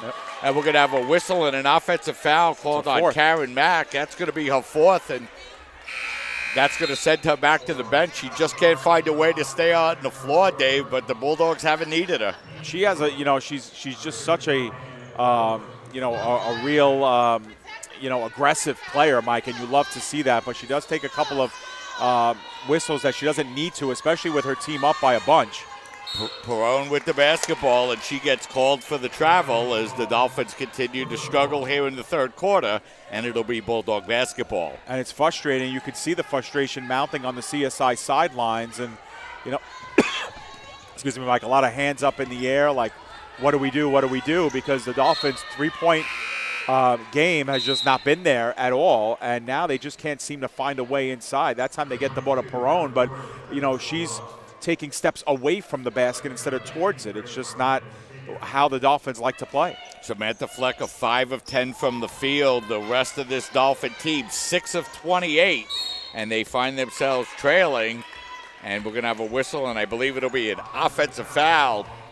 That will be on Jasmine Hanskin, and the Bulldogs pick up their 5th team foul, so the Dolphins will be in the bonus, and they need every effort, every edge they could get as they find themselves down with possession of the basketball. Cray over to Flecker, inside to Perone. Her shot is up, no good, and it's going to be Bulldog basketball. So once again, Dave, the Dolphins can't find a way to get the ball up to the rim. And that'll be Mugen's 3rd block of the evening, too, as that she was able to catch up to Perone, but not much going on here for the Dolphins, who are stuck on just 1 point in the quarter. So now the Bulldogs with possession of the basketball as George is able to bring it up across the midcourt line, and Dolphins look to trap the basketball as now the Bulldogs able to feed it up over to Mugen. Her jumper is up, no good. Jamette can't keep the ball in play, and it will be Dolphin basketball. I'll tell you what, that's good defense by the Dolphins, but still a nice job by Brooklyn to get the ball to the open player underneath Hanskin, and that time they weren't able to get the layup. Gray puts up the open three-pointer. That'll be no good. The Dolphins' struggles from the three-point line continue. They're now 0 of 10 from the field, 0 of 6 from the three-point line here in the third quarter. And the score reflects that as the Dolphins find themselves down 55-28 as Perone able to knock that ball away and come over with possession of the basketball. Cray over to Flecker. Now up over to McEwen. She pulls up and her jumper is up, no good, as the Dolphins remain 0 for the quarter, and now we'll pick up a foul in the backcourt. Yeah, but you know what? If you're Brooklyn College, you love that, Mike. You have Flecker, Passatoro, and Cray on the floor with a big girl, Perone, and Megan McEwen is your shooter. I'm taking that any day of the week. It's nothing to take away from Megan McEwen, but when your team is down by 27 points, you got to look to the scorers. You got to look to your seniors to really get you back into it. So if you're Alex Lang, if you're on the Brooklyn bench, that's exactly what you want to see the CSI Dolphins doing. And now some free points the other way if Hanskin can get them in.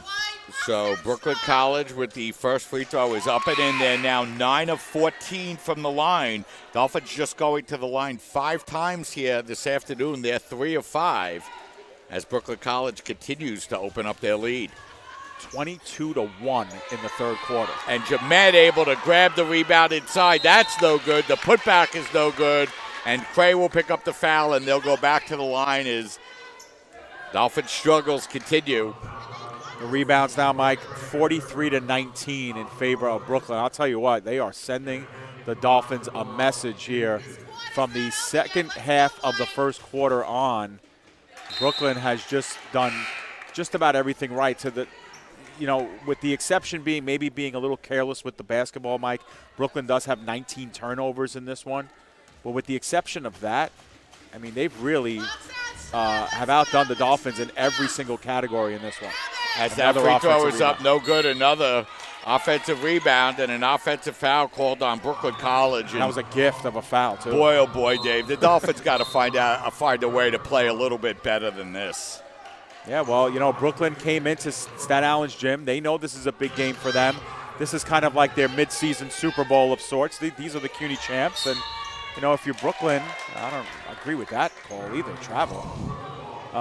Anyway, if you're Brooklyn, this is a big game for you, a chance to really, shift momentum and get yourself, right at the top of the CUNY standings. Yeah, and although this would tie it up, as Flecker gets the Dolphins' first basket here of the third quarter, and the Dolphins will take a timeout here. It'll be a full timeout. Why don't we step aside and take a break? 2:32 remaining here in the third quarter. Dolphins trail 57-30. We'll step aside, take a break, and be right back.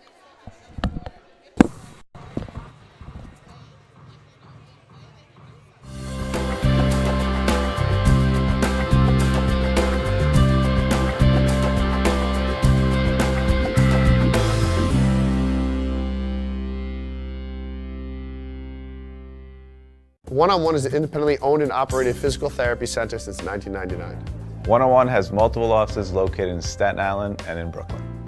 One-on-One has been getting people back to living pain-free for almost 14 years. The number one goal of One-on-One is to provide quality health care for our community and continue to strive to be the best in our field.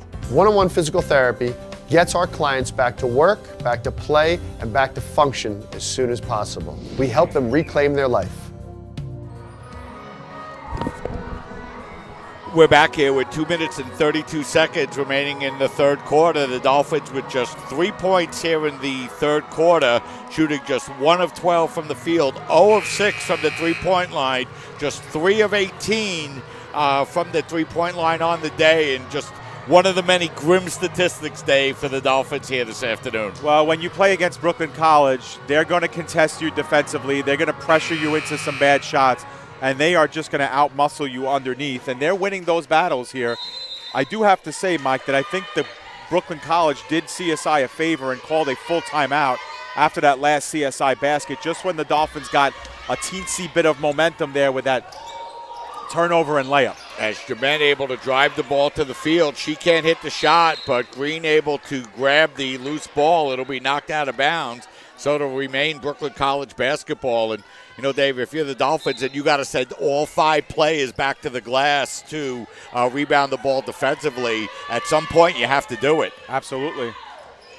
As Pena works the ball inside, that ball's going to be knocked away, and now it'll be Passatoro with the basketball for the Dolphins.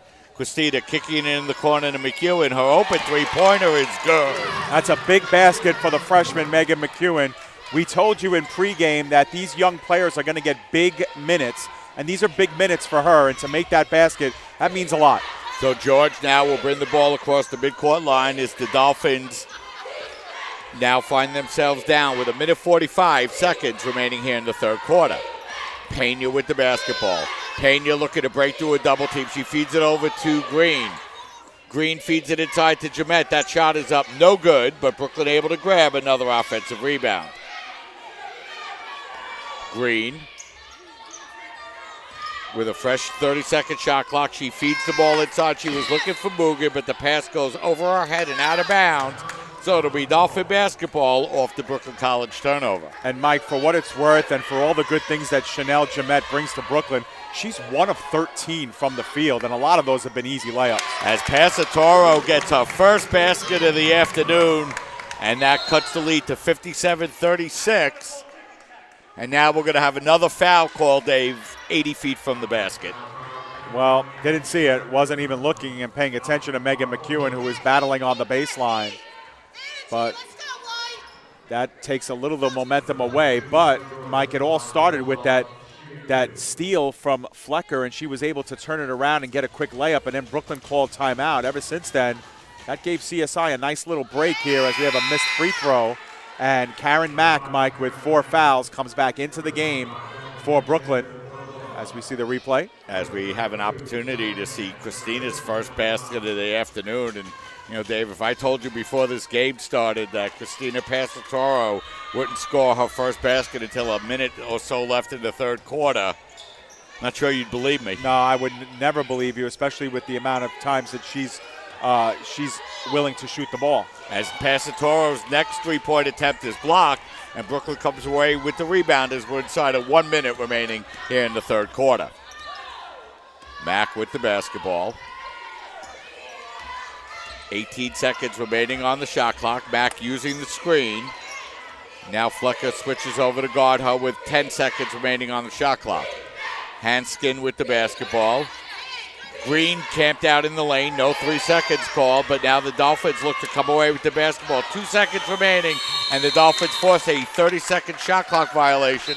Nice defense that time by the Dolphins, so they'll have an opportunity to take their final shot here in the third quarter. Yeah, and that clock kept running a little bit, so they're going to put a little bit of time back on this clock, I would assume. The clock started to run. Yeah, so they put 0.4 back on, so 25 seconds left. The Dolphins here, Mike, with a chance to heave up a 3, maybe to cut this one to 19. I mean, stranger things have happened. Let's see what the Dolphins could do here. They've put on 1.8 on the clock, so 25.8 to go. So Cray with the basketball now. Let's see if the Dolphins could back the ball out and hold it for the last shot. 16 seconds remaining on the game clock. Cray feeds it over to Flecker. Now Price puts up the three-pointer with 10 seconds remaining on the shot clock, but a nice job by Flecker to grab the rebound. She feeds it up over to McEwen. Her putback is no good, so the Dolphins grab a rare offensive rebound and now force the turnover.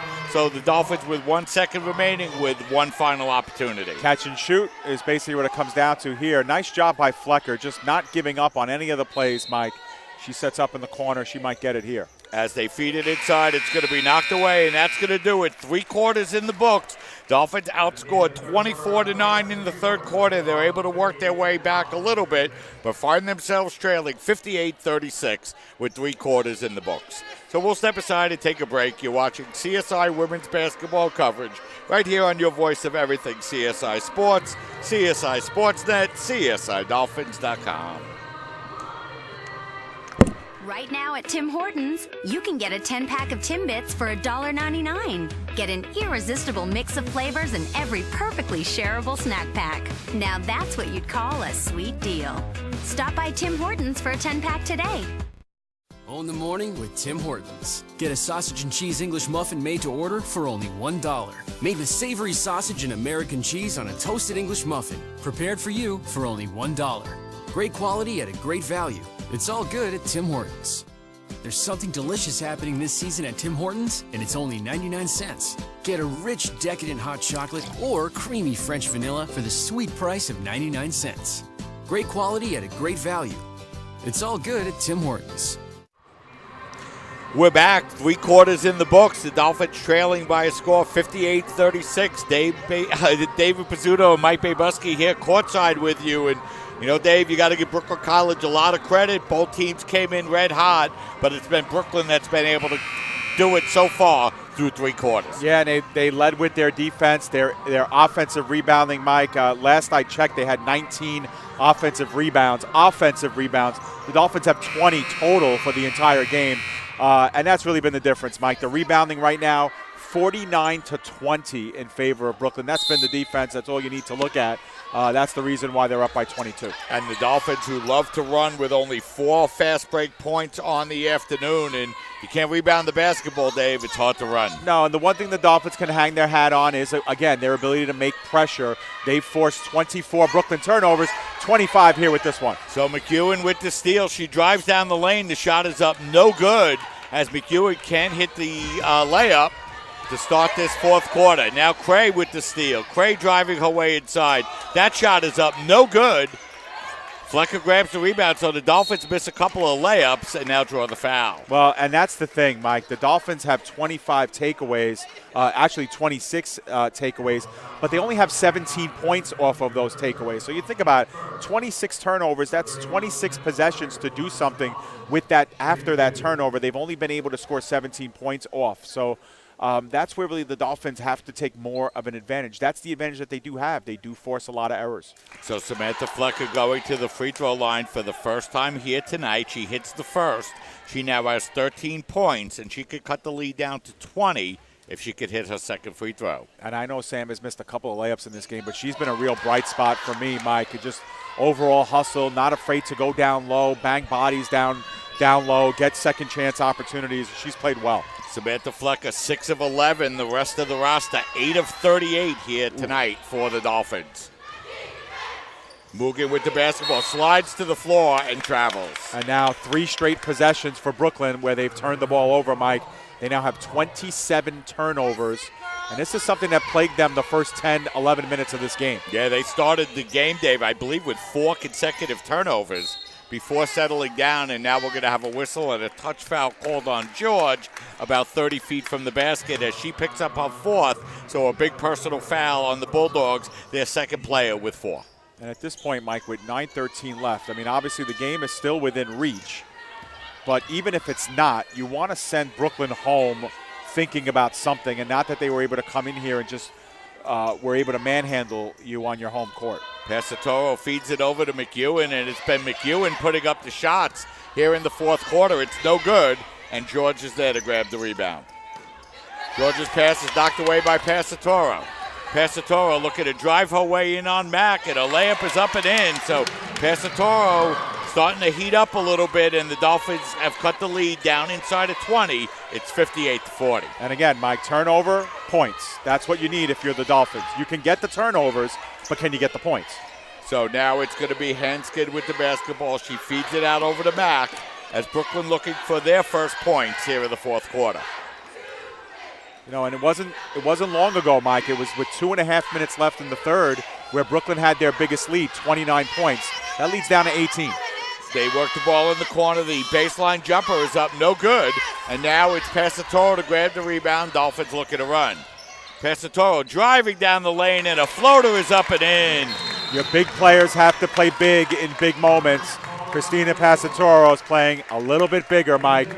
And the Dolphins have seen a 29-point deficit, now down almost in half to 16 as you see another look at it. Yeah, you have an opportunity to see Passatoro get the layup. And, you know, Dave, we've watched this Dolphin team throughout the year, and they've played so well, as you've mentioned during the pregame show. And, you know, sometimes you got to see how you react when things don't necessarily go your way. Yeah, absolutely. And you know what? Listen, Mike, if the Dolphins end up losing this game, you know, the world isn't lost. We all will wake up tomorrow, and the Dolphins will have just as good a shot to win the CUNY championship as they did today. But you want to be able to set the tone here in this 4th quarter, leave it as we see another look at Passatoro with her second layup. You want to be able to leave this court knowing that you are on equal footing with this Brooklyn College team, that they were not able to come in here and have their will and their way with you. And that's what the Dolphins are trying to do here with this 4th quarter. It's a lot of time left. They've cut a 29-point lead with 2:46 to go in the 3rd. Now, in the last 5 minutes, they were able to cut that almost in half. If they're able to do that over the next 5 minutes, Mike, you're going to have a 1 or 2 possession game here with about a minute or 2 left. So you never know. Stranger things have happened. That's why Brooklyn has called that timeout. They're down to only 1, as you can see on your screen. That might play into things later on. Let's see how Brooklyn now responds with their backs up against the wall, having turned the ball over a bunch and having gone a little bit colder from the floor. So Nicole and Bessie comes out on the floor along with Samantha Flecker, Victoria Cray, Christina Passatoro, and Angelique Price as we're inside of 8 minutes remaining in the 4th quarter. The Dolphins have cut the lead down to 16. Full court press for the Dolphins. It is a backcourt. As then the ball goes to Jamette. Jamette works it inside. It's off the hands of Haskin, and it'll be a turnover for the Bulldogs. So the Dolphins force another turnover. The 4th turnover for Brooklyn here in the 4th quarter. They only have 1 shot, but then a tough pass, and the Dolphins turn the ball over as well. Again, you can get the turnovers. Can you get the points off? And that time the Dolphins could not. Pena with the basketball now as she looks to work against Mbesi. Pena dribbling the ball out by the 3-point line and feeds it over to Mugen. Mugen's hot start of the 3rd quarter really helped open this game up for the Bulldogs. You get a sense of what Brooklyn's trying to do. They're going to take that shot clock all the way down. As they feed it inside to Jamette, and it'll be a 30-second shot clock violation. And you know what, Dave? If you're Brooklyn College, it's not the worst thing in the world. No, I was going to say, like, you might not score another point in this game, and CSI might not have enough time to come back. So that certainly plays against the Dolphins. They're playing against that 6th player. It's the clock. Gray with the basketball now. She works it back over to Flecker. Flecker's big 3-pointer is good. Flecker continues her strong play. She leads all scorers with 17, and the Dolphins have cut the lead to 13. The Dolphins got the turnover. They got the points. Now the Bulldogs Pena with the basketball. The pass goes up over looking for Mugen. Flecker knocks it out of bounds. So it'll be Bulldog basketball. Dolphins starting to storm back a little bit here, Dave. Yeah, you know what? You hope it's not too little too late. But the Dolphins, Brooklyn started on a 17-0 run to start the third. Dolphins are on a 9-0 run to start the fourth. So a 17-1 run here for the Dolphins, Dave, has cut the lead down to 13. Mugen to inbound the basketball. Dolphins still looking for stops as they feed the ball into Jamont. Jamont's pass is going to be knocked away by Cray. Cray fighting with Mack for possession. Dolphins trying to keep it in bounds. They can't, but Brooklyn will have to inbound the basketball with just 12 seconds remaining on the shot clock. The Dolphins are really stepping things up. And I believe Brooklyn is lobbying for a reset of the shot clock, but they won't get it. 12 seconds are left on the shot clock, 6:36 to go in regulation. It's within reach now. 58-45 to score. The Bulldogs inbound the basketball and look to get the ball up to Mack. Still plenty of time to shoot for the Bulldogs as Cray gets called for the reach-in and the foul. That is a terrible call. I mean, a terrible call. Karen Mack, I mean, I understand she has the shot lane on that, but she actually pulled back to take the shot. And Craig got a little piece of the ball, and that's a terrible call. Yeah, and that's not only going to be a foul on Victoria Cray, which is her fourth, but it's going to put back to the free throw line and allow Brooklyn College to break up this run. So a big play there as we have an opportunity to see it again, Dave. That's a horrendous call. Horrendous. That was all ball. As Mack actually pulled up and back to take the jumper, and the Dolphins will concede. Ooh. Dolphins got it back. Yeah, as that time Jament went up for the rebound and went off our hands. So the Dolphins with the basketball, trailing by 14. Let's see if they can continue their better offensive play here in the fourth quarter. Passatoro putting up the open three-pointer. That's no good. And a big rebound by the Bulldogs. George with the basketball. Still, you like the shot, Mike, because if that goes in, it's a backbreaker for Brooklyn. But good shot attempt, just couldn't fall. Mack now with the basketball. Now Jamont. Out by the three-point line. She feeds the ball inside, and the layup by Mack is up and in. Nice play by Karen Mack that time, posting up Passatoro. Yeah, that was nice. She was running, got a nice feed. As Flecker comes right back with a three-pointer of her own. She has 20. Big, strong offensive effort by Flecker. The lead is down to 13 once again. Mack with the basketball. Now it's George out at the three-point line, and Bessie comes out to deny her the shot opportunity, and Mack wisely, Dave, backs out the basketball. Staying very disciplined, Mike. They're going to use all of that shot clock they can. Hanskin with the basketball, hands the ball off to look Mack. at that lane. Nice play by the Bulldogs to open up the lane, but Mack misses the layup, and here comes Flecker. Over to Passatoro. The open three-pointer is good. And just like that, Dave, the Dolphins cut the lead inside the double digits at 61-52, I should say. Dolphins lead by 9. We got a game again, Mike. Now we got a game, especially when you look at the momentum and how it's been flowing. Brooklyn's done a little bit of a better job protecting the basketball, but now, Mike, the Dolphins are a +10 in the turnover category. They forced 30 Brooklyn College turnovers. They're getting opportunities. They've outscored Brooklyn 15-3. Man, it took them a long time to get on track, but they are on track. The Dolphins are within distance. It's 61-52. So in about the last 6.5 minutes, Dave, the Dolphins in the middle of a 24-4 run. You mentioned that they trailed in this game by 31 points with 2 minutes and 46 seconds remaining here in the third quarter. The Dolphins have now cut the lead down to 9. Yeah, absolutely. That's exactly what they needed, a couple of big threes. Here's that first one by Flecker that she drains. Nice, confident, no backboard to look at, and then follow that right back up. This is the Christina Passatoro we're used to seeing. Passatoro now with 11 points, 10 in the second half. She's hit 4 out of her last 6 shots, Dave, and 2 out of her last 3 three-pointers. She also has 7 rebounds, 7 assists, and 4 steals. as the Dolphins fighting and clawing their way back into the game. And, you know, Dave, you mentioned that the important thing for the Dolphins was to come out and fight here in the fourth quarter. 15-3, they've outscored Brooklyn so far, 24-4 since the Dolphins fell behind by their biggest margin. Yeah, and a full court press here coming up for the Dolphins. So let's see what the Bulldogs can do as the Dolphins look to press, and it's George with the basketball looking to work against Mbesi. She'll hand the ball off to Mack. Mack looking to work against Cray. Both players with 4 personals. Now it's Hanskin. Hanskin working the ball out over into Mugen. Mugen feeds the ball out to George. Inside, 10 seconds to shoot as Brooklyn College remains determined to run down the shot clock. And now Jamont's going to come out and pick up the offensive foul on the moving screen. A big foul called, as that's going to give the Dolphins the basketball on another Brooklyn turnover. They got the turnover. Let's see if they can get the points.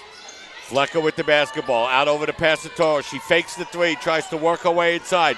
Now kicks it back up over to Flecker. Her long 3-pointer is up, no good.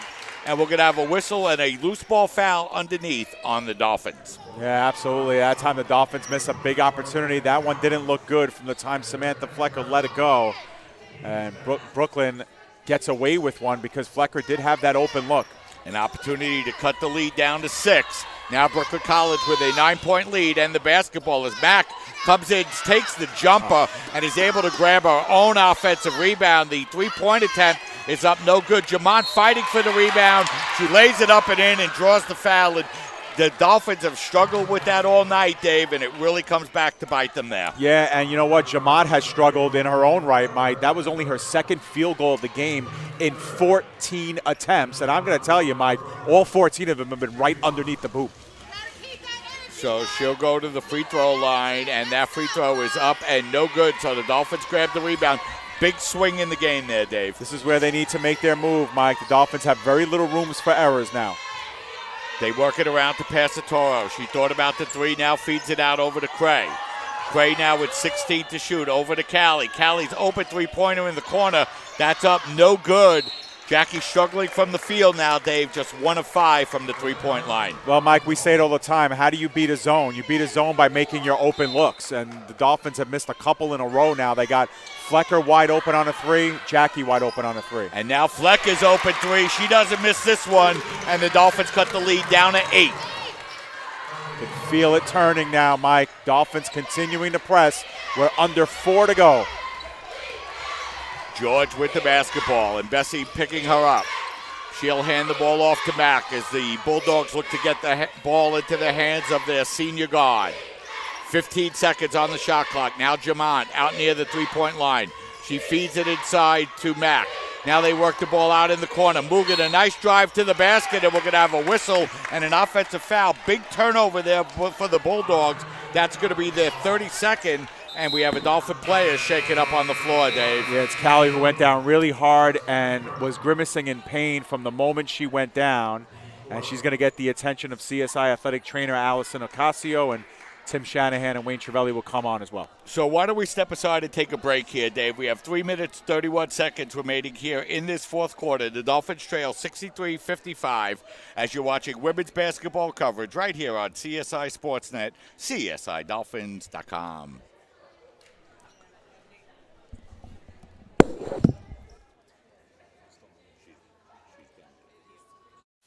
There's something delicious happening this season at Tim Hortons, and it's only 99 cents. Get a rich, decadent hot chocolate or creamy French vanilla for the sweet price of 99 cents. Great quality at a great value. It's all good at Tim Hortons. Own the morning with Tim Hortons. Get a sausage and cheese English muffin made to order for only $1. Made with savory sausage and American cheese on a toasted English muffin. Prepared for you for only $1. Great quality at a great value. It's all good at Tim Hortons. Morning, Gary. We are GetSchooled.com. You want a college education, don't you? You know you do. Yeah, but I don't know where to start. That's why we're here. We're free, handsome. I think we're breathtaking.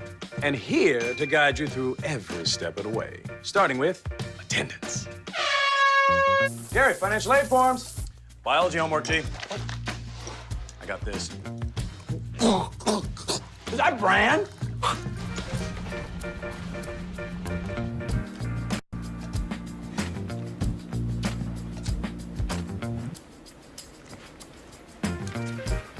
colleges love extracurricular activities. Chess really isn't my thing. I got this. Doesn't matter. Go ahead. Picking a college, man. You and us. Go together like tacos and Tuesday. And I love tacos. Fire and ice. Those don't really go together. Go to getschool.com for more info. There are 16 million children struggling with hunger in America. That's 1 in 5 daughters, sons, neighbors, and classmates who don't know where their next meal is coming from. Yet billions of pounds of good food go to waste every year. It's time we do something about it. Feeding America is a nationwide network of food banks that helps provide meals to millions of kids and families in need. Visit feedingamerica.org to help them feed even more. Together, we can solve hunger. Together, we're feeding America. There's something delicious happening this season at Tim Hortons, and it's only 99 cents. Get a rich, decadent hot chocolate or creamy French vanilla for the sweet price of 99 cents. Great quality at a great value. It's all good at Tim Hortons. We're back here with 3 minutes, 31 seconds remaining here in the fourth quarter. The Dolphins doing a nice job to fight their way back as Jackie Callie has to go over to the bench with an injury, Dave, and we just hope she's okay. Yeah, definitely. And, Mike, we should add that a point has been removed from CSI. I guess one of their threes was actually a 2, trying to get confirmation of that, but they were down by 8. They're actually down by 9, 63-54. So it's the Dolphins with the basketball now, and Bessie working the ball out over in the corner. And the three-pointer by Flecker is good, and she draws the foul. And just like that, it's a 2-possession game. All right, so now it's back down to a 6-point game, and Flecker with a chance to move it to 5. This is unbelievable, Mike, this turn of events. But going back before, Mike, you're right. Jackie Callie is on the trainer's table, but she was able to get off semi under her own power. She did need a little bit of help, but Samantha Flecker now with a chance to get it down to 5 points. Flecker's free throw is up and in. The Dolphins now on a 30-6 run to cut a 31-point lead down to 5. And there is plenty of time left here. The ball gets fed into Mugen. Dolphins looking to double team in the backcourt, but the nice job to get the ball up to George. She drives down the lane, and the shot is up, no good, but we're going to have a whistle and a foul. And boy, oh boy, Dave, you got to let the players play defense. A little bit, Mike, but that's how I think there was a foul. And I think it was because Flecker just gave up too much of the lane and didn't get underneath in time. But, yeah, I agree. I mean, you obviously want to see them bang and do what they have to do. But that's how I think the Dolphins were just a little bit late, and Taylor making it hurt. George hits the first free throw, a big basket there for the Bulldogs as they open their lead back up to 6, and she can make it a 3-possession game, Dave, if she can hit the second. Martinez Espina has come in too, replacing Jamat.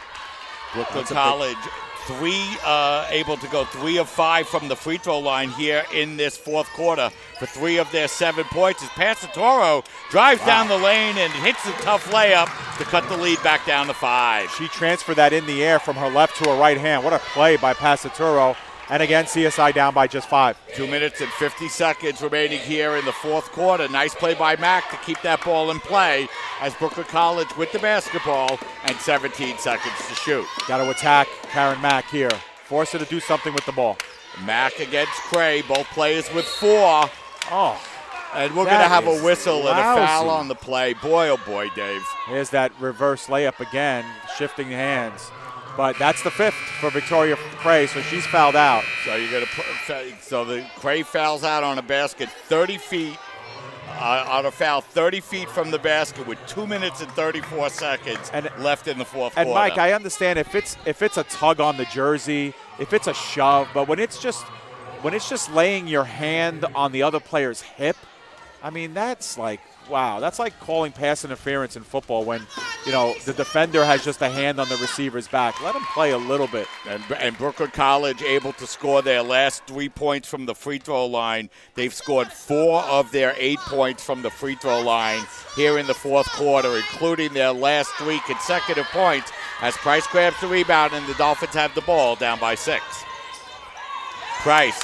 Nice stutter step move, and she lays it up and in, and the lead is down to 4. Okay, so now we're in business. 2:20 and change remaining. Mack with the basketball.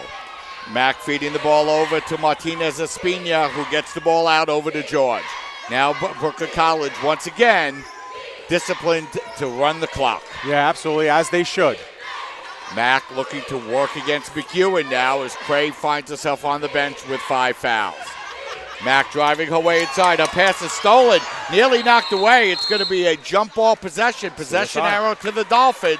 So big turnover there for the Bulldogs, their 33rd of the day. Oh boy, so there's that beautiful move by Angelique Price. And Mike, we've been saying it all game long. They've been able to get the turnover. Can they get the points?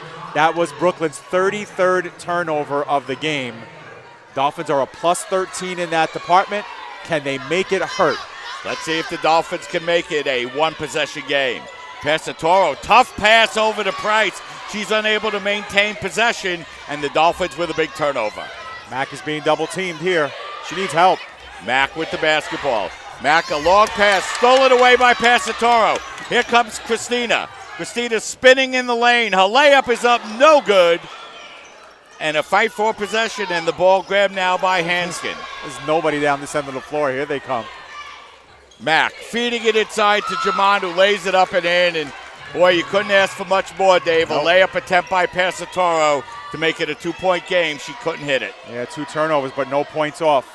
As Passatoro buries the 3 and makes it a one-possession game, 68-65 with 1 minute, 10 seconds left. It'll be a 30-second timeout, Dave. Let's keep it right here. Well, we should have expected this, right, Mike? I mean, we've been covering these games for so long, and between CSI and Brooklyn, they always seem to come to the last minute and change.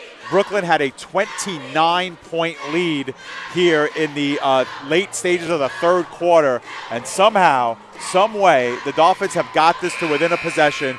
Take a look. Passatoro stepping back, nailing the 3. That's a huge one.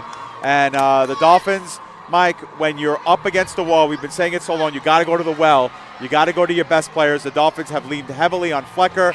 Angelique Price has stepped up. And, of course, Passatoro with that 3. Passatoro missed her first 4 shots, Dave. She's now 6 of 9 from the field since then. And the Dolphins have come all the way back to make it a one-possession game. And, Mike, you also see the timeout situation on your screen. The Dolphins with 2 left, Brooklyn with just 1. That could play into the equation here. Jamon feeds the ball to George, so the freshman in possession of the basketball, and we're going to have a whistle and a timeout taken by Brooklyn College. So that'll be their last timeout with 1 minute 2 seconds remaining in the game. Brooklyn College finds themselves up by 3. The Dolphins outscoring the Bulldogs in the fourth quarter here, Dave, 29-10. That's more points than they scored in the first half. Yeah, and you know what, Mike? The Bulldogs are now out of timeouts. So any ball that goes on the floor, Brooklyn doesn't have the luxury of calling a quick timeout. Any inbounds pass, Brooklyn doesn't have the luxury of calling a timeout. So that final timeout could be huge here. Dolphins still with 2 left, as you can see on the bottom of your screen underneath the team names. There's 1:02 remaining, so the clock will stop with every made basket, provided Brooklyn scores or any team scores with under 1 minute left. So a lot of different factors at play. You got to be smart here. Nobody in any real dire foul trouble with the exception of Karen Mack and Taylor George. They have 4 each. So it'll be Mugen to inbound the basketball as she gets the ball into Mack. And we're inside of 1 minute remaining here in the fourth quarter. Mack working against Mbesi, now feeds the ball up over to Jamont. Now it's going to be Hanskin. Hanskin hands the ball off to Mack. It's now 10 seconds to shoot for the Bulldogs. Mack, crossover dribble. She feeds it out to Mugen. The open three-pointer is short. The offensive rebound grabbed by the Bulldogs, and they'll get to go to the free throw line once again. So Brooklyn couldn't hit the 3, but will get another opportunity from the free throw line. Free throws have been the difference here for the Bulldogs here in the fourth quarter. Yeah, they're 4 of 7 from the line in the fourth, 15 of 26 for the game, only 58%. But Hanskin only needs 1 to make it a 2-possession game, and she does. So she hits the first. The Bulldogs have now gone to the free throw line 27 times, including 8 in the fourth quarter. The Dolphins have been to the free throw line just 8 times here in this game, as that shot's no good, and the Dolphins grab the rebound. Need a quick 2 here. Passatoro over to Flecker. Flecker back up over to Passatoro. Now it's Flecker with the basketball. Dolphins looking for an open shot. Passatore drives her way inside and lays it up and in. All right, so 27 seconds left. There's shot clock is off, so the Dolphins either have to foul or get a quick turnover. George with the basketball. George working to work against Bessie. It's stolen away by Flecker. Flecker taking the ball to the basket. Her shot is up, no good. Passatore is hammering on the play, and the Dolphins get a foul call, and Passatore will go to the free throw line with an opportunity to tie up the game. And Taylor George is fouled out, Mike. So now 2 major ball handlers for each team. Victoria Cray and Taylor George have both fouled out. And that was that put obviously Brooklyn over the limit. So Passatore is going to shoot 2 regardless. Passatore 1 for 2 from the free throw line. And for the season, Mike, she is 76%. Brooklyn College now with 35 turnovers. Flecker took the ball to the basket, couldn't hit, but the Dolphins able to grab the rebound, and Passatore misses the first. All right, 1 for 3 is Passatore, but we have another one, and this is just as big, Mike, because the Dolphins will have to foul after this. That second is up and in. She hits 1 of 2, and the Dolphins find themselves trailing by 1, as we're going to have a whistle and a foul in the backcourt, as Mack will go to the free throw line here to shoot 2. Dolphins had an opportunity to tie, Dave, but couldn't hit the 2 free throws. Mack is a 70% free throw shooter, Mike. She's only 2 for 4 today. The Dolphins are down by 1. She has a chance to put them obviously up by 3. And if you're the Dolphins, job number 1, Mike, on the second free throw is make sure you get the rebound. Mack goes to the line. Her first free throw is up and in. Big make there by the senior, Karen Mack. The Dolphins do have 2 timeouts, so if they need one, they can take one to draw up a final play, which I'm sure they will do. 13.9 left. There is plenty of time. You joined us late, expecting the men's pregame show. You're watching women's basketball coverage. Just under 14 seconds remaining. Dolphins were down by 29, now down by 2, as Mack able to step up and hit 2 big free throws. Dave. And they've called their timeout, the Dolphins do. So, Mike, this is it. I mean, it's 1 possession. They're down by 1 possession. If you're Brooklyn College, the one thing you can maybe think about is a foul and put the Dolphins at the line so that they have no shot to tie the game with a desperation 3. It's risky, obviously, but that's a card that Alex Lang has in his back pocket if he wants to use it.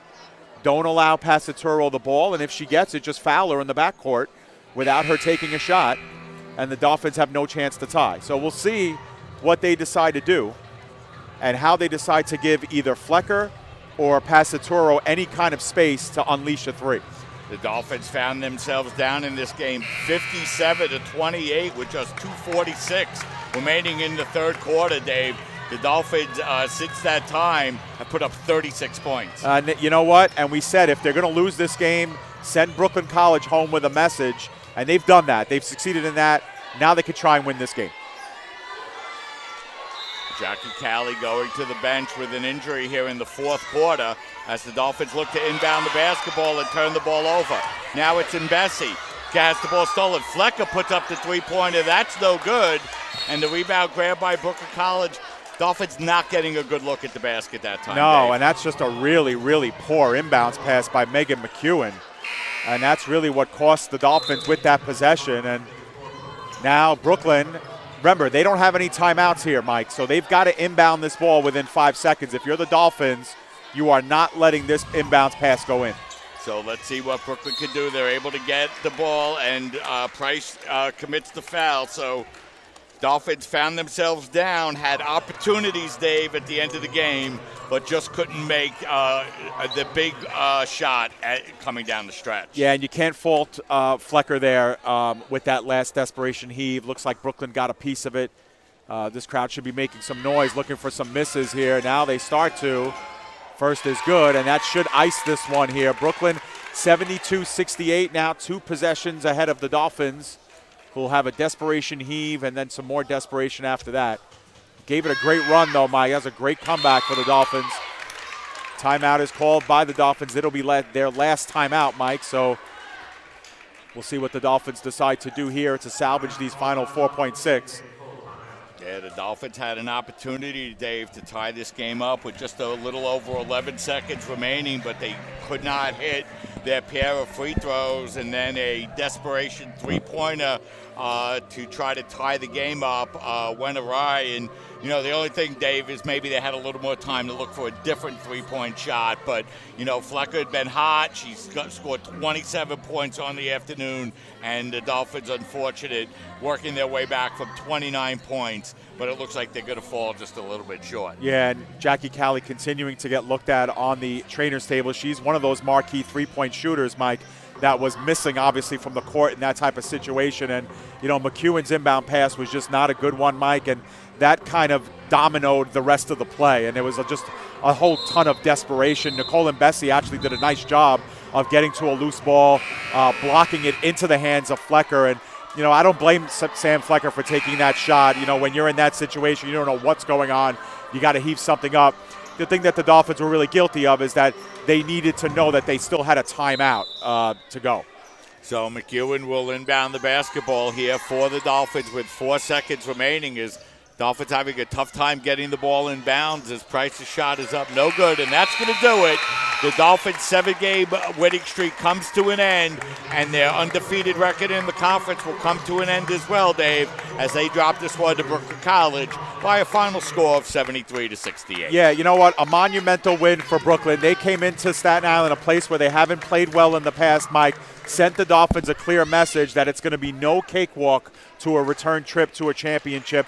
That being said, Mike, at the end of this day, again, the Dolphins have just as good a shot to win the CUNY championship as they did coming into this game. The bottom line is Brooklyn is in first place in the CUNY because of the head-to-head. Otherwise, as we go into the second half of the season, Mike, in the CUNY, both teams are 7-1.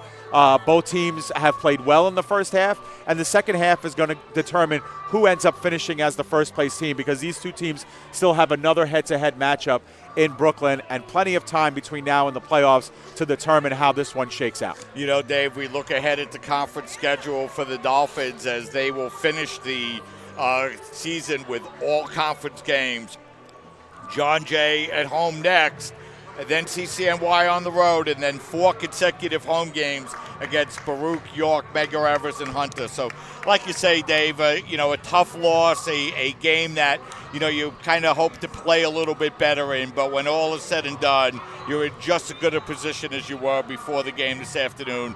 You come out, you win the rest of your conference games, you still win the regular season championship. And what it comes down to, Mike, is the Dolphins were down by 29 points with 2.5 minutes remaining in the third, and they could have very easily folded up their tents and lost by 46. Instead, they came back, they pieced together a nice little run, and they ended up having a chance to tie this game at regulation.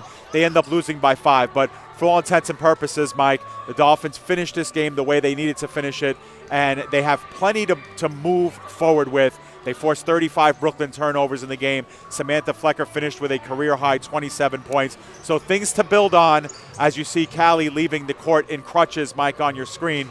And that's not a good sign. We'll find out more about that as we go on. But once again, the final, Brooklyn takes this one. Yeah, you know, that's really the biggest long-term damage for the Dolphins, Dave, and that is if Jackie Callie's going to be out for any significant period of time, that's going to significantly change this Dolphin team. Definitely. Well, it'll start this weekend when the Dolphins are home against John Jay. We'll see how things shake out, and we'll go from there. So that's going to wrap things up. Game number 1, the Dolphins lose to Brooklyn College by a final score of 73-68 as they have their 7-game winning streak come to an end. What we're going to do is we're going to step aside, take a break for a few minutes, and then we'll be back to get you set for the men's game between the College of Staten Island and Brooklyn College. Dave Pizzuto will have the play-by-play for you in that one.